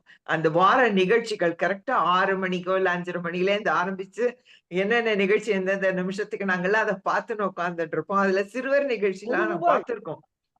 பட் எனக்கு என்ன அப்படின்னா, என்னய்யா என்னய்யா அந்த புத்தகத்தையே ₹1 ஆமாய்யா. ஒரு ஒரு ஆமா. ஒரு அருமையா மாரி லைட் ப்ரவுன் கலர்ல இருக்கும். நாங்க அத உட்கார்ந்து டெய்லி படிச்சுட்டு இருப்போம். இந்த நிகழ்ச்சி இந்த நிகழ்ச்சி நிறைவடைந்தது. அடுத்த நிகழ்ச்சி வாங்க சும்மா உட்கார்ந்து பார்த்துட்டு இருக்கிறது அந்த புத்தகத்தெல்லாம். மிக அருமையான நாட்கள். அதற்கு பிறகு தொலைக்காட்சி வந்து ஓவர்டேக் பண்ணதுனால வானொலி இதுன்னு. பட் என்ன பொறுத்தவரை தொலைக்காட்சியில வந்து வந்து விஷுவலாவும் இருக்கு, ஆடியோவும் இருக்கு. பட் இதுல என்ன ஆகுது அப்படின்னா, வானொலிக்கு தான் நெறைய சிரமம் சார் என்ன பொறுத்தவரைக்கும். ஏன்னா, நான் கொரோனா டயத்துல நாங்க வந்து இது சாப்டர்ஸ் எல்லாம் நெறைய ஸ்டூடண்ட்ஸ்க்கு எடுக்க வேண்டியிருந்தது. அப்ப கிளாஸ் ரூம் லெக்சர காட்டிலும் நாங்க வந்து இந்த இதுல எடுக்கும்போது, விஷுவல் மீடியால நாங்க அப்ப அந்த இததான் பயன்படுத்தினோம். கைபேசி தான் பயன்படுத்தினோம். ரொம்ப கஷ்டப்பட்டுருக்கோம். போர்டு இல்லாம சில வெற்றியெல்லாம் சொல்ல முடியாம. அப்பதான் நான் நெறைய டைம் நினைச்சுப்பேன். நானே இவ்ளோ கஷ்டப்படுறேனே! அப்போ வானொலியில எல்லாம் ப்ரோகிராம் நடத்துறாங்க இல்லையா? அவங்க எவ்ளோ கஷ்டப்பட்டுருக்கணும். அது எல்லாரையும் போய் சேரணும். அதுவும் நீங்க வந்து சிறுவர்கள் நிகழ்ச்சி நடத்தியிருக்கீங்கங்கும்போது, சிறுவர்களுடைய மனதுல பதியணும். அது ரொம்ப கஷ்டம் அது. நீங்க அந்த எருமை பற்றி பாடிய பாடல் ரொம்ப சந்தோஷமா இருந்தது. கேட்கும்போதே என் முன்னாடியே நெறைய இந்த எறும்பு சாறை சாறையா போற மாரி இருந்தது. அது வந்து ரியலாவே குழந்தைகளுக்கு அந்த மாரி பாட்டு பாடும்போது, இன்றைய காலத்துல கைத்தட்டி பாடக்கூடிய பாடல்களாக அது இருந்திருக்கிறது. உங்களுக்கு என்னுடைய மனமார்ந்த வாழ்த்துக்கள். என்ன அப்டின்னா, உங்க இதிலே வளர்ந்த ஒரு பையன் இப்ப அமெரிக்கால இருக்கிறான்னு கேட்கும்போது எனக்கு ரொம்ப சந்தோஷமாக இருக்கின்றது. என்னுடைய வாழ்த்துக்கள். ஆனா வானொலியில சிறுவர்களுக்காக நடத்தக்கூடிய ப்ரோகிராம் வந்து எளிமையான ப்ரோகிராம் இல்ல. வானொலி நடத்துவதே மிகப்பெரிய கஷ்டமான பணிதான். ஆனா சிறுவர்களுக்காக நடத்துவதுங்கிறது ரொம்ப நம்ம ஆய்ந்து பலமுறை அடுத்த வாரத்திற்கு நம்ம இப்பொழுதிலிருந்தே மனதில அசைவு போடணும். என்னென்ன மாரி பேசணும், எப்படிலாம் செய்யணுங்கிறது. மனமார்ந்த வாழ்த்துக்கள் ஐயா உங்களுக்கு. பாராட்டுக்கள். செய்வன் ஐயா அவர்களுக்கும் என்னுடைய பாராட்டுக்கள். மிக்க நன்றி நன்றி. பேராசிரியர் வாழ்க பல்லாண்டு. சீதாராமசாமி அவர்களே. அடுத்து அனைத்து இந்திய எழுத்தாளர் சங்கத்தினுடைய தலைவர் பேராசிரியர் முனைவர் பெரியண்ணன் அவர்கள். அவர்கள் பலவேறு பணிகள்ல நம்மளோடு இணைந்திருப்பதே பெருமகிழ்ச்சி. ஐயா, உங்க கேமரா ஜஸ்ட் கீழே இறக்குங்க, நல்ல முழுமையா தெரிவிங்க. இன்னும் கொஞ்சம் இப்ப நல்லா பேச ஆரம்பிச்சு. இணைப்பில் இணைந்திருக்கின்ற சான்றோர்கள் அனைவருக்கும் வணக்கம். எஸ்ஆர்ஜி சுந்தரம் அவர்கள் செய்கின்ற பணி சிறப்பான பணி. அந்த மூவரசம்பேட்டையில ஒரு சங்கத்தை வைத்து அவருடைய வீட்டுக்கு சென்றால் பிள்ளைகள் எல்லாம் குவிந்து தமிழை எப்படி பேச வேண்டும் என்று நாடக வடிவிலே சொல்லித் தருவார். குழந்தைகள் எல்லாம் விரும்பும் பெரிய மனிதர் என்று சொன்னால் அவர்தான். அதற்காகத்தான் ஐயா அவர்களை அனைத்து இந்திய தமிழ் எழுத்தாளர் சங்கத்திலே சான்றோர் சந்திப்பிலே அழைத்து அவருடைய பெருமைகளை எல்லாம் பாராட்டி சிறப்பித்தோம். இது போன்ற சான்றோர்கள் நங்கநல்லூரில் இருக்கக்கூடிய பெருமை. எந்த நிகழ்ச்சியானாலும் குழந்தைகள் நிகழ்ச்சியை மிகச் சிறப்பாக செய்து காட்டக்கூடியவர். என்னுடைய பேரன் பேத்திகள் எல்லாம் அவரிடத்திலே வானொலி நாடகத்திலே கலந்து கொண்டு அந்த வானொலி நிலையம் சென்று அவர்கள் பரிசு வாங்கி கொடுத்திருக்கிறார். இப்படி நங்கநல்லூருக்கே ஒளிகாட்டக்கூடிய ஒரு நல்ல மாமனிதர் இந்த இடத்தில வந்து பேசியது மிகவும் அருமை. அவர் சின்ன குழந்தைகளுக்கு ஏற்ற நாடகங்களை எல்லாம் நடக்கும் பொழுது சின்ன சின்ன கூட வரிசை கட்டி போகுதுன்ற வார்த்தை மிக அருமையா புரிந்து கொள்ளக்கூடிய வகையில் அமைந்திருக்கு. நாங்களெல்லாம் பாடல்களை 1ஆம் வகுப்புல போட்டு, ஆனா யாருமே அதை படிக்கும் பொழுது அந்த இசையோடு சொல்லி தருவது இல்லை. குட்டி பாப்பா பண்ணாத, கொட்டி கிடக்கு மணல் மீது குதித்து ஆடாத, வெட்டி பேச்சம் வீணாய் வம்பும் விலைக்கு நிற்காத, எதையும் தட்டி கேட்கும் துணிவு வேண்டும் தயங்கி நிற்காத என்ற பாட்டை அப்படியே ஒரு நடை மாதிரியே சொல்லுவாங்க. எதையும் தட்டி கேட்கும் துணிவு வேண்டும் தயங்கி நிற்காதேன்னு அந்த இசையோட சொல்லுகின்ற நிலையில பாடல்களை எல்லாம் பாடல்களை சேர்ப்போம். ஆனா அது ஆசிரியர்களுக்கு போய் சேரவில்லை என்பது நாங்க பாடம் முடித்ததும் அந்தந்த பள்ளிக்கு சென்று அந்த ஆசிரியர் நடத்துகிறார்கள் என்பதை பார்ப்போம். ஆனா அவர்கள் வந்து அந்த இசையோட அந்த முறையோட சொல்லிக் கொடுப்பதில்லை. ஐயா இந்த வயதிலேயும் அந்த பிள்ளைகளுக்கு இசை நயத்தோடு பாடல்களை சொல்லிக் கொடுத்திருக்கிறார் என்பதை எண்ணும் பொழுது மிகவும் 3 பேரை மறவாமல் சொன்னார். ஐயாசாமி அவர்கள், கூட்டபிரான் அவர்கள், ஞானப்பிரகாசம் அவர்களோடு நாங்களும் இணைந்து பல்வேறு நிகழ்ச்சிகளை நாங்கள் நடத்தி இருக்கிறோம். அவர் நகைச்சுவையோடு பேசக்கூடிய ஆட்களால் அவர் பல நிகழ்ச்சிகளிலே கலந்து கொண்டு சிறப்பித்தார். நங்கநல்லூரிலே ஏறக்குறைய 30 அதாவது அமைப்புகள் இருக்கிறது. அந்த அமைப்புகளில் எல்லாம் ஐயா அவர்கள் அந்த திருமண்டிற்கு வெளியில உட்கார்ந்து பொழுது ஒரு தெய்வ கடாட்சியம் பொருந்திய மாமனிதரை சந்திக்கின்ற பெருமையோடு நாங்கள் எல்லாம் இருக்கிறோம். அவர் நூல் இந்த பாலிய புரஸ்கார் அப்படின்னு மத்திய அரசாங்கம் ஒரு விருது கொடுக்கும். சின்ன பிள்ளைங்களுக்கு புத்தகம் எழுதுனா அவங்க ஒரு விருது கொடுக்கிறது. அந்த விருதை ஐயா அவர்கள் பெற வேண்டும் என்ற வாய்ப்பு மிக அருமையாக அழவில்லையா அவரை பாராட்டி இருக்கிறார். ஹரிஹரன் அவர்கள் பாராட்டி இருக்கிறார்கள். அப்படி வானொலி நிகழ்ச்சியிலே மிக சிறப்பாக செயல்பட்ட ஐயா அவர்களை என்னுடைய பேரன் பேத்திகள் எல்லாம் இன்று நல்ல நிலையிலே நன்றாக படித்துக் கொண்டிருக்கிறார்கள் என்றால் அதற்கெல்லாம் காரணம் அவர் கொடுத்த தமிழின் பெயரில் கொடுத்த ஈடுபாடு. இப்பொழுதெல்லாம் பிள்ளைகள் எல்லாம் சேர்ப்பது என்பது ஒரு அரிய செயல். ஆனால் அவர் வீட்டில குழந்தைகள் பிள்ளைகள் எல்லோரும் குவிந்து அந்த நாடகம் ஒத்திகையை நான் பார்ப்பதையெல்லாம் நான் கண்டு கழித்திருக்கிறேன். எங்களுடைய பகுதியிலே வாழ்வது மூவரசம்பேட்டை பகுதியிலே வாழுகின்ற எஸ்ஆர்டி சுந்தரம் நீண்ட நாள் வாழ்ந்து எங்களுக்கெல்லாம் அறிவுரை தமிழை வளர்ப்பாராக நிறைவு செய்கிறேன். நன்றி, வணக்கம், வாழ்த்துக்கள். அருமை. எழுத்தாளர் அனைத்து இந்திய எழுத்தாளர் சங்கத்தின் தலைவர் கோ பெரியண்ணன் அவர்கள் மிக அருமையாக பேசினார்கள், கருத்தை வெளியிட்டார்கள். அன்பர்களுக்கு ஒரு தகவல், இந்த ஐயாசாமி என்பது குழந்தைகள் நிகழ்ச்சியை முதல்ல வானொலியில வழங்கியவர். ஏன்னா நம்மகிட்ட ஒரு ஐயாசாமி இருக்கிறார், நினைவில் கொள்ளுங்கள். இந்த இடத்துல இன்னைக்கு வரல அவரு, இல்லாட்டி இங்க வந்திருப்பாரு. ஆனா ஐயாசாமி ரொம்ப பேர் பெற்றவர். நான் அவரை பார்த்தது இல்லை. ஆனா அதுக்கப்புறம் கூத்தபிரான் ஞானப்பிரகாசங்கள்லாம் நம்மளுடைய நல்ல நெருங்கிய நட்பு உண்டு. கூத்தபிரான் நான் தான் பல நிகழ்ச்சிகள் பண்ணியிருக்கோம். எனக்கு என்ன மகிழ்ச்சின்னா, வருகிற 30ஆம் தேதி பேட்டையில் பாரதி கலைக்கழகம் நிகழ்த்துகின்ற ஒரு நிகழ்ச்சியில மூவருடைய படத்தை திறந்து வைக்கணும்னு பார்க்கடல் சங்கத்தின் சிறுவர் சங்கத்தினுடைய தலைவர் எஸ்ஆர்ஜி சுந்தரம் அவர்கள் என்னை வேண்டியுள்ளார்கள். எனக்கு பெரும் மகிழ்ச்சி என்னன்னா, அதற்காகவே நான் துபாய்க்கு என்னுடைய இளைய மகன் இல்லத்திற்கு செல்லணும்னு திட்டமிட்டு இருந்தார். 28, 29 போலாம்னு. இவர் 30ன்னு நிகழ்ச்சி வச்சுட்டார். அதனால நான் 30ஆம் தேதி இருந்து அந்த நிகழ்ச்சியில் கலந்து கொண்டுதான் 1ஆம் தேதிக்கு தான் அதை மாத்தி விட்டேன். அது அந்த டிக்கெட் எடுக்கிறத நல்லவேளை அவர் முன்னாலே சொன்னதுனால கண்டிப்பா வந்துருவையா அந்த நிகழ்ச்சிக்கு. ஏனென்றால் அது யார்?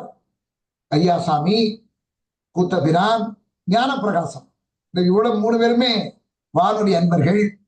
அந்த வானொலி அன்பர்களுடைய திருவுருவ படங்களை திறந்து அங்க அவர்கள் மத்தியில நம்ம கருத்தை பரிமாறுவதற்கு ஒரு வாய்ப்பை வழங்கி இருக்கிறார்கள்.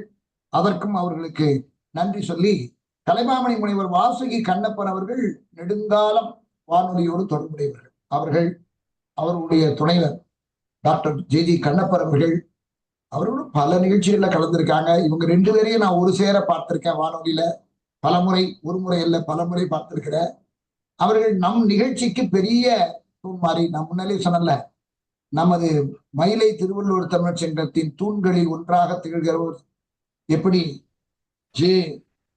நமது அக்ஷயநாதன் என்று சொன்னோமோ அதுபோல நமக்கு இணை செயலராக மயிலை திருவள்ளுவர் தமிழ் சங்கத்தில் இருக்கிறார்கள். பெரிய நல்லதொரு வாசுகி கண்ணப்பன் அறக்கட்டளை வைத்து மிக அருமையாக ஆண்டுதோறும் நிகழ்ச்சி நடத்துகிறார்கள். அவர்களை பற்றி நான் பலரிடம் மேற்கோள் காட்டுவதுண்டு. பெண் குலத்தின் பொன் விளக்காக பொறிகிறவர் கலைமாமணி முனைவர் வாசுகி கண்ணப்பன். அது உண்மை, வெறும் புகழ்ச்சி இல்லை. ஏனென்றால் எந்த ஒரு பணியை கொடுத்தாலும் திட்டமிட்டு அற்புதமாக செய்வதில் வல்லவர்கள். இப்ப அவருடைய கருத்துரையை கேட்டு. அனைவருக்கும் வணக்கம். அதாவது இன்னைக்கு தலைமை உரையும் சரி, அறிமுக உரையும் சரி, மிக மிக மிக மிக மிக அருமை. எல்லா நிகழ்ச்சியுமே நம்ம சேவனை அவர்கள் யாரை எப்படி போட்டா இப்படி சிறப்பா இருக்கும் அப்படிங்கிறத நினைச்சு பார்த்து அவர் செய்வார். அந்த வகையில அவர் மனதார பாராட்டுறேன். இன்னைக்கு சிறப்புரையாற்றிய ஐயா அவர்கள், அவரை பத்தி தெரியும், ஆனா கூட முழுமையா தெரிஞ்சுக்கிறதுக்கு இன்னைக்கு இந்த நிகழ்ச்சி எனக்கு ஒரு வாய்ப்பா இருந்துச்சு. பொதுவாகவே நான் சொல்லுவேன், எத்தனையோ அமைப்புகள் இருக்கு, எத்தனையோ கூட்டங்கள் நடக்குது.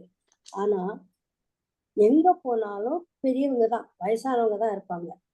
சேவன் அவர்களையே நான் முதல்ல உங்கள் அமைப்புல நான் அதிகமா இணைந்ததுக்கு காரணமே, நீங்க குழந்தைகள் மேல நீங்க அதிகமா அக்கறை காட்டி அவங்களுடைய திறமையை வளர்க்குறீங்க அப்படிங்கிறதுல தான் நான் அவரை ரொம்ப பாராட்டுறேன். அதே போலதான் நம்ம இன்றைய சிறப்பழைப்பாளர் குழந்தைகளுக்காகவே தன்னுடைய வாழ்நாளை அர்ப்பணிச்சிருக்காரு அப்படிங்கிறப்போ, இதை விட சிறப்பு வேற என்ன வேணும்? ஏன்னா ஒரு நாட்டுக்கு முதுகெலும்பே குழந்தைகள் தான், வருங்கால சந்ததிகள் தான். அவங்கள சிறந்த முறையில் வழி நடத்தணும். அதுல ரொம்ப இன்னைக்கு பேசுனதெல்லாம் கேட்டப்போ உச்சரிப்புக்கு முக்கியத்துவம் கொடுத்துருக்காங்க. இன்னைக்கு ஊடகத்துல கூட, தொலைக்காட்சியில பாத்தீங்கன்னா, ஆனா இதுல கிடையாது, வானொலியில பாத்தீங்கன்னா உச்சரிப்பெல்லாம் நல்லா இருக்கும். ஆனா தொலைக்காட்சியில பாத்தீங்கன்னா அவங்க பேசுறத காதால கேட்க முடியல. அந்த உச்சரிப்பு ரொம்ப முக்கியம், அது முக்கியமா தமிழுக்கு. அந்த வகையில அதுக்கு அவர் முக்கியத்துவம் கொடுத்து அந்த குழந்தைகளை வழி நடத்திட்டாங்க. தனிப்பட்ட முறையில் நான் அவரை ரொம்ப ரொம்ப ரொம்ப ரொம்ப பாராட்டுறேன். அவர் எத்தனை குழந்தைகளை உருவாக்கியிருக்காங்கிறப்போ, நமது நாட்டுக்கு அவர் செய்த பெரிய சேவையா நான் அதை கருதுறேன். அது மட்டுமல்ல, தினமணி ஆசிரியர்கள்லாம் பாராட்டுறாங்கன்னா அவ்வளவு ஈஸியா பாராட்டிட மாட்டாங்க. திரு ஹரிஹரன் பாராட்டினாரு அப்படின்னு சொல்றப்போ உண்மையில் அவரை மனதார பாராட்டுகின்றேன். அவர் வயசாயிடுச்சுங்கிற நினைப்ப வர வேண்டாம், நம்ம எல்லாத்துக்கும் வயசாயிடுச்சு. ஆனா கூட நமது பணிகளை தொடர்ந்து செஞ்சுக்கிட்டே இருக்கணும், அதுதான் ரொம்ப முக்கியம். அதற்கு வழிகாட்டியா அவர் இன்னும் உரத்த சிந்தனை மற்றும் பல அமைப்புகளில் தன் தொண்டினை செய்து கொண்டே இருக்கின்றார்.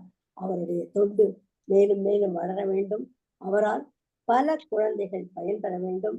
அதனால் இந்த சமூகம் வளர வேண்டும் என்ற வகையில் அவரை மனதார பாராட்டி வாழ்த்தி மகிழ்கின்றேன்.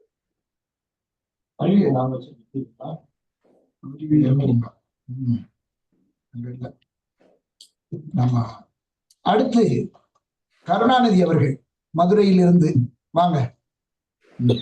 அனைவருக்கும் மாலை வணக்கம். ஐயா எஸ்ஆர்ஜி அவர்களுக்கு எனது பணிவான வணக்கங்கள் ஐயா. அதாவது உங்களுடைய வயதுக்கு நீங்க அதிக அளவு நீங்க பணி செஞ்சிருக்கீங்கிறது உங்களோட உரையில இருந்து நாங்க தெரிஞ்சுக்கிட்டோம். அதுல இந்த சீதாமா சொன்னது மாதிரி வானொலியில வந்து 2 இதழ் வரும்னு நினைக்கிறேன். மாதம் 2 முறை வந்து 15 நாள்களுக்கு ஒரு முறை வரும். அது வந்து நாங்க எப்படின்னு கேட்டீங்கன்னா, இந்த நிகழ்ச்சியில வந்து எங்களுக்கு அதான் பள்ளியில வந்து வினாடி வினா நிகழ்ச்சி நடக்கும். அந்த வினாடி வினா நிகழ்ச்சியும் 2வது வந்து நம்ம ஞாயிற்றுக்கிழமை மதியம் வந்து இந்த ஒளிச்சித்திரம் என்ன படம் அப்படின்னு முன்னக்கூடியே தெரிஞ்சுக்கிறதுக்காகவும் அந்த புக்கை வந்து நாங்க வாங்குறது உண்டு. அதுல வந்து வினாடி வினா நிகழ்ச்சியில உங்களுடைய இதுல வந்து நான் படித்த பசுமலை மேல்நிலை பள்ளியில வந்து நான் 6ஆம் வகுப்பு 7, 8ல எல்லாம் வந்து அந்த நிகழ்ச்சியை கலந்து பங்கேற்று நான் பரிசுகள் எல்லாம் வாங்கியிருக்கேங்கிறது இப்போ உங்க உரையில இருந்து நான் தெரிஞ்சுக்கிட்டேன். அது எனக்கு மேடம் சீதா அவங்களுக்கு தான் ஞாபகம். ஏன்னா அந்த நூலர் அவங்க பேசும்போது அது சொல்லும்போது எனக்கு நம்ம இப்படிதானே ரெஃபரன்ஸ் எடுத்து தானே இந்த நிகழ்ச்சியில நம்ம கலந்துக்கிட்டோம்னு. அது இன்னைக்கு நான் வந்து அறிவியல் கலைஞர் விருது உங்களுக்கு விழா நடக்கும்போது நான் அங்க வந்திருந்தேன். அன்னைக்கு நான் உங்கள்ட்ட நேரடியா சந்திக்கிறதுக்கான, அதாவது நேர்ல பார்த்தாலும் கூட நேரடி தொடர்பு உங்களோட எனக்கு ஏற்படல. இன்னைக்கு இந்த இணைய வழி மூலமா உங்களை நான் பார்த்தும் இந்த விஷயங்களை கேட்டதும் எனக்கு வந்து மிக மகிழ்ச்சி அடைந்தது. இது வந்து சேயன் ஐயா அவர்களுக்கு தான் நான் நன்றியை தெரிவித்துக் கொள்கின்றேன். நன்றி, வணக்கம் ஐயா, வாய்ப்பு கொடுத்தமைக்கு. அருமை அருமை. இப்ப நிறைவாக நமது முனைவர் இரா பூங்கோதை அவர்கள் அண்ணா மெட்ரிக் மேல்நிலைப் பள்ளியினுடைய மேனாள் துணை முதல்வர். அவர் நம்மளுடைய எல்லா நிகழ்ச்சிகளிலும் மிக அற்புதமாக தன்னுடைய பங்களிப்பை வழங்குகிறார். இன்னைக்கு சந்தானம் நான் சொன்னபடி கொஞ்ச நேரம் வந்திருந்தாரு. அவரு இன்னும் ட்ரெயின்ல போறதுனால அவருக்கு லைன் கிடைக்கல, அதனால வரல. ஆக முனைவர் இரா பூங்கோதை அவர்கள் தங்களுடைய கருத்தை சொல்லி நிறைவாக நன்றி உரையை சொல்லி முடிச்சுங்க. நிறைய நன்றி. அதற்கு முன்னால் ஒரு நிமிஷம் செய்யும்.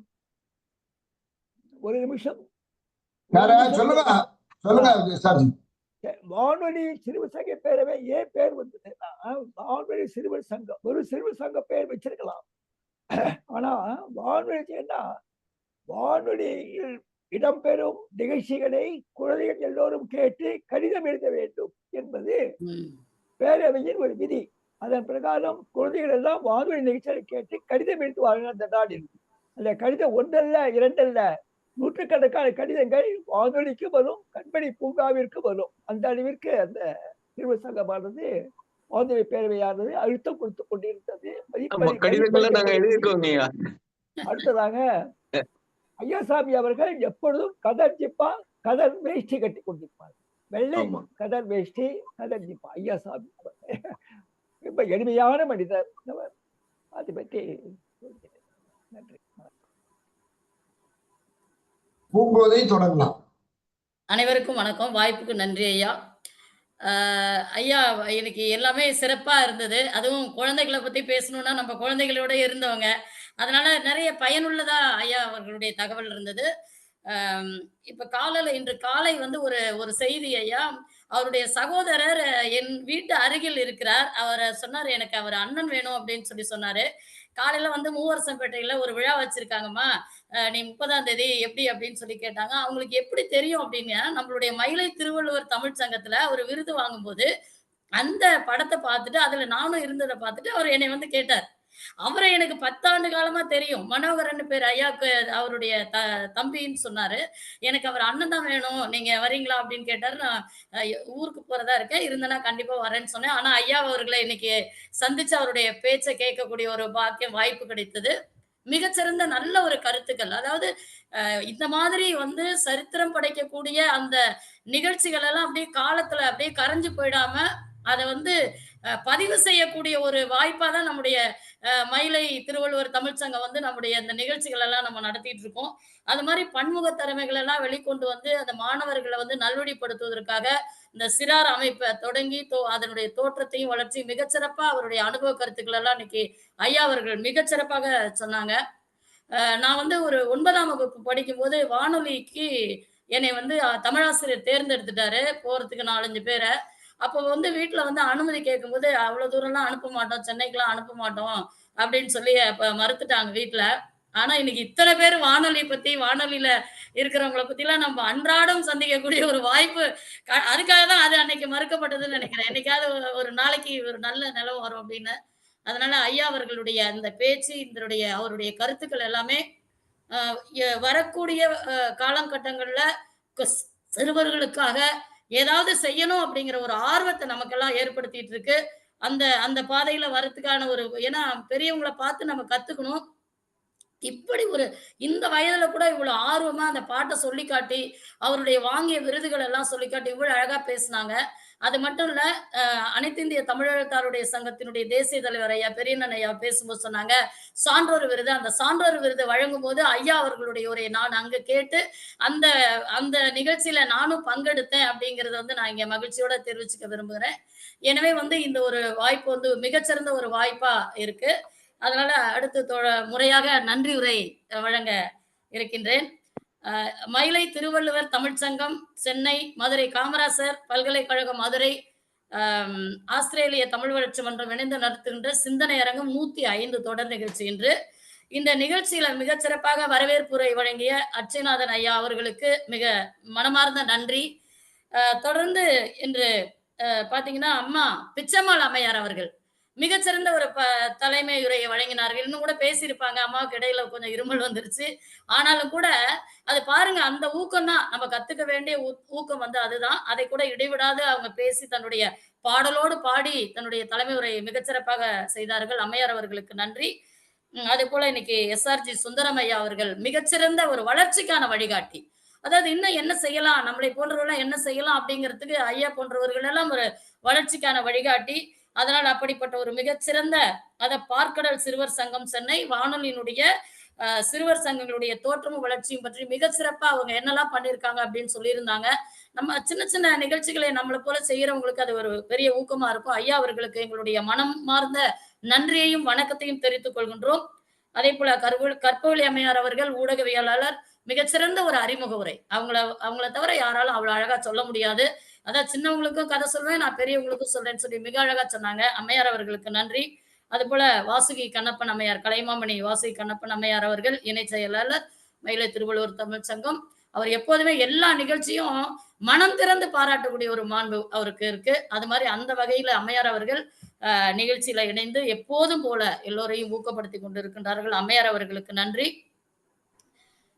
கேட்க வேண்டாம் ஐயா அவர்கள் மதுரையிலிருந்து கருணாநிதி ஐயா அவர்கள் எப்போதுமே தொழில்நுட்ப உதவி செய்யறது மட்டுமல்லாம அந்த நிகழ்ச்சியை மிகச்சிறப்பா இப்ப பாத்தீங்கன்னா நடுவுல தேக்கம் இடையூறு எதுவுமே இல்லை, அழகா வந்துகிட்டு இருக்கு. அழகா அந்த பூந்தடலத்தில் ஒரு பூஞ்சோலை நிகழ்ச்சியா இருக்கட்டும், அறிவியல் பூங்கா அந்த கண்ணோட்டமா இருக்கட்டும், மிகச்சிறப்பா வந்துட்டு இருக்கு. ஐயா அவர்கள் வந்து ஊக்கத்தோட அத ஒவ்வொரு முறையும் புதுசா கேட்கிற மாதிரி அழகா பண்ணிட்டு இருக்காங்க. ஐயா அவர்களுக்கு மிகுந்த நன்றி. அதே மாதிரி குரல் அம்மையார் கொடுத்திருக்காங்க, பிரேமா அம்மையார் கொடுத்திருக்காங்க. அவங்களுக்கும் நன்றியை தெரிவித்துக் கொள்கின்றோம். இந்த நிகழ்ச்சியில இணைந்து சிறப்பித்துக் கொண்டிருக்கக்கூடிய மற்ற பேராசிரியர் அம்மையார் அவர்கள், சீதா ராமசாமி அம்மையார் அவர்கள், அது போல வந்து இன்னும் இணைந்திருக்கக்கூடிய ஐயா கோபாலன் ஐயா அவர்கள். எப்போதுமே அவருடைய கேள்வியில ஒரு பதில் வரும், அந்த பதில்ல வந்து நிறைய விஷயங்கள் நமக்கு தெரியும். அதுதான் என்னெல்லாம் வந்து விடுபட்டது நமக்கு தெரியணும் அப்படின்னு நினைக்கிறோமோ அந்த இதெல்லாமே அவரோட கேள்வி மூலமா மிக அழகா அதை கொண்டு வந்துருவாங்க. அந்த சாமர்த்தியம் வந்து ஐயா அவர்களுக்கு வரும். அதனால அணுவியல் விஞ்ஞானி ஐயா அவர்களை நான் வணங்கி மகிழ்கின்றேன். அது போல வந்து இந்த ஒளிச்சித்திரம் ஐயா சொன்ன மாதிரி அதுதான் எங்களுக்கு எல்லாம் தெரியும், ரொம்ப தெரியாது. அண்ணா பல்கலைக்கழகத்துல அண்ணா எஃப்எம்னு இஎம்ஆர்சியில ஒரு நிகழ்ச்சி இருக்கும். அந்த இதுல வந்து எங்களுடைய மாணவர்களை பங்கெடுக்க செஞ்சு அந்த நிகழ்ச்சிகளாக நாங்க கொண்டு போய் அவங்கள சேர்த்திருக்கோம். அப்ப என்ன ஆகும்னா இந்த பெற்றோர்கள் நீங்க சொன்ன மாதிரி நிகழ்ச்சி நடந்துகிட்டே இருக்கும்போது கூப்பிட வந்துருவாங்க. பிள்ளைங்களுக்கு நேராச்சு, தனிப்பயிற்சி போகணும், டியூஷன் போகணும் அப்படின்னு சொல்லி கேட்க வந்துருவாங்க. அந்த மாதிரி எல்லாம் நிறைய வந்து குழந்தைகள் சொன்னாங்க. அப்படிப்பட்ட ஒரு சூழல்ல அந்த குழந்தைகள் எல்லாம் ஒன்றிணைத்து அவர்களோட நிகழ்ச்சி நடத்துறது அப்படிங்கிறது எவ்வளவு பெரிய ஒரு காரியம். அதை வந்து இவ்வளவு வருடங்களாக தொடர்ந்து செஞ்சுட்டு இருக்காங்க அப்படின்னா அவங்களெல்லாம் நம்ம கண்டிப்பா வணங்கி பாராட்டதான் வேணும். அந்த மாதிரியான ஒரு நிகழ்ச்சி இது. அது மாதிரி ஐயா அவர்கள் நன்றி சொல்வதாக இருந்தது.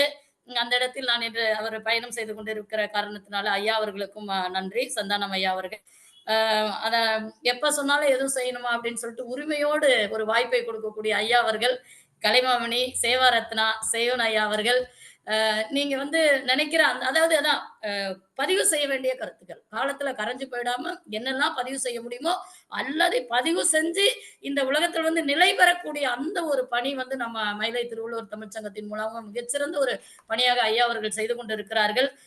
அது மாதிரி எங்கெல்லாம் இருக்கோ வாய்ப்புகள் அதெல்லாம் கொண்டு வந்து ஒன்று திரட்டி எல்லாரையும் ஒருங்கிணைத்து மிகச்சிறந்த வகையில நன்றி சொல்லிக் கொண்டிருக்கக்கூடிய ஐயா அவர்களும் இந்த இணையத்திலே இன்னும் இணைந்து சிறப்பித்துக் கொண்டிருக்கக்கூடிய இன்னும் வந்து முகநூல் வழியாகவும் கேட்டுக்கொண்டிருக்கக்கூடிய மற்ற அனைத்து அன்பர்களுக்கும், சிறுவர்களுக்கு நம்மால் என்ன செய்ய முடியும், இன்றைய சிறுவர்கள் தானே நாளைய சமுதாயம், அவர்களை நல்வழிப்படுத்துவதற்கு நம்மால் என்ன செய்ய முடியும், எங்கேயும் தூரம் எல்லாம் போக வேண்டாம். நம்ம பக்கத்துல இருக்கிற ஒரு 10 பிள்ளைகளை நம்ம நல்வழிப்படுத்தினாலே போதும். 10 100 ஆகி 100 1000 ஆகி அப்படியே பல்கி பெருகி எல்லாருமே நல்லதாயிருவாங்க. அதுதான் நம்ம அறிவு கலைஞர் எங்களுடைய கல்வி நிறுவனத்துல அவ்வளவு ஒரு மகிழ்ச்சி. ஏன்னா அத்தனை மாணவர்கள் வந்து பரிசை வாங்கறதுக்கு வராம அவ்வளவு எடுத்துட்டு போய் நான் திருப்பி போய் பள்ளிக்கூடத்துல அவ்வளவு விருதுகளையும் வச்சுட்டுதான் வந்தேன் நான்.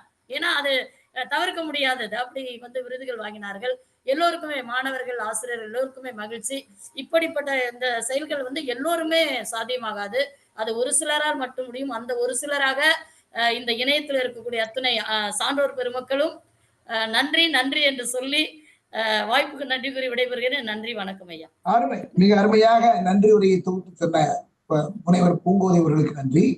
நண்பர்களே, ஒரு தகவல், இந்த ஒளிச்சித்திரம் சொன்னீங்கல்ல, நான் வந்து கிட்டத்தட்ட 5 ஆண்டுகள் தொடர்ந்து ஒளிச்சித்திரத்தை வழங்கியவன்.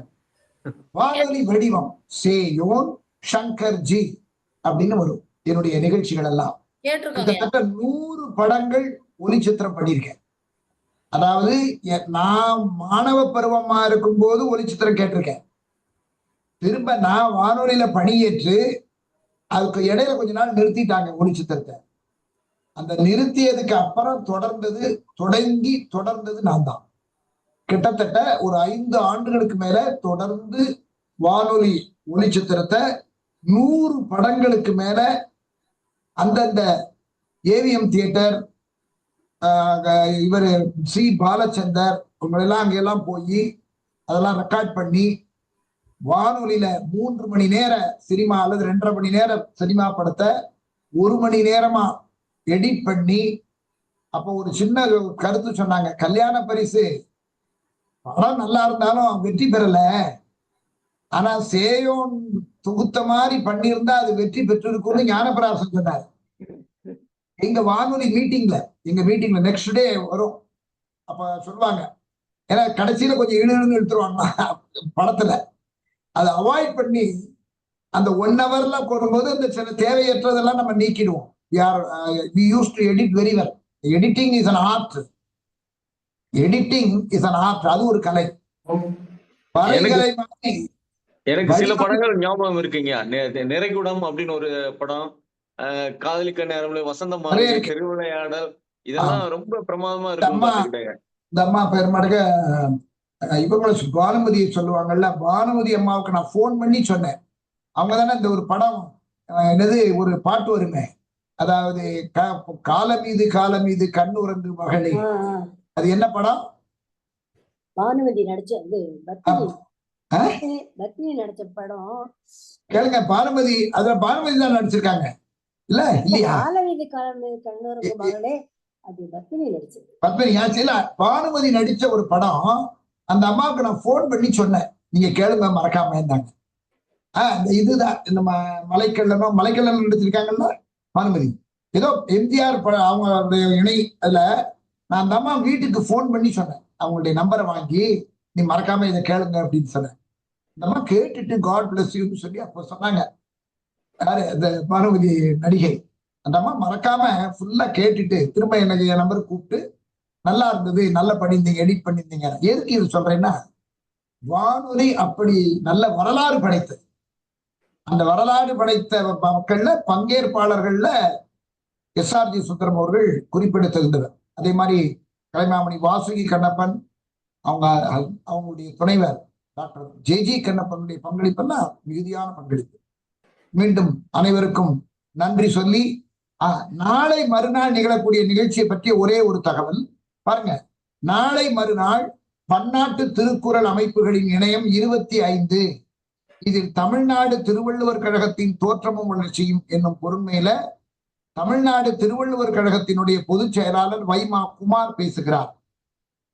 அடுத்தது அங்க அதுல வரவேற்புரை பேராசிரியர் முனைவர் சு பாலசுப்ரமணியம், தலைமை உரை முனைவர் சு ஆறுமுகம், வாழ்த்துறை செந்தில்குமார், அதுல வைமா குமாருடைய சிறப்புரை, அடுத்து நன்றியுரை.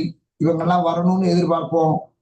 ஆக இந்த நல்ல நிகழ்விலே பங்கேற்ற உங்கள் அனைவருக்கும் மீண்டும் நன்றி சொல்லி, இந்த நிகழ்வினுடைய பதிவினை இன்றிரவே நாங்கள் நம்ம யூடியூப்ல பதிவேற்றிடுவோம், பார்த்து மகிழுங்கள். அனைவருக்கும் நன்றி. இவ்வளவு நேரம் பொறுமையாக கேட்டிருந்த எஸ்ஆர்ஜி அவர்களுக்கு இரட்டிப்பு நன்றி. வாழ்க வளம். நிறைவாக அன்பில் திளைக்க, அறிவில் சிறக்க, ஆற்றலில் மேம்பட, பண்பில் பரிமளிக்க, பாரில் உயர்ந்தோங்க, தினம் ஒரு திருக்குறளை நாளும் படித்து மகிழ்வோம். அத்துடன் திருவள்ளுவர் ஆத்திச்சுரியையும் படித்து நானிலத்தில் மேனிலை அடைவோம் என்று சொல்லி நிறைவு செய்வோம். நன்றி, வணக்கம்.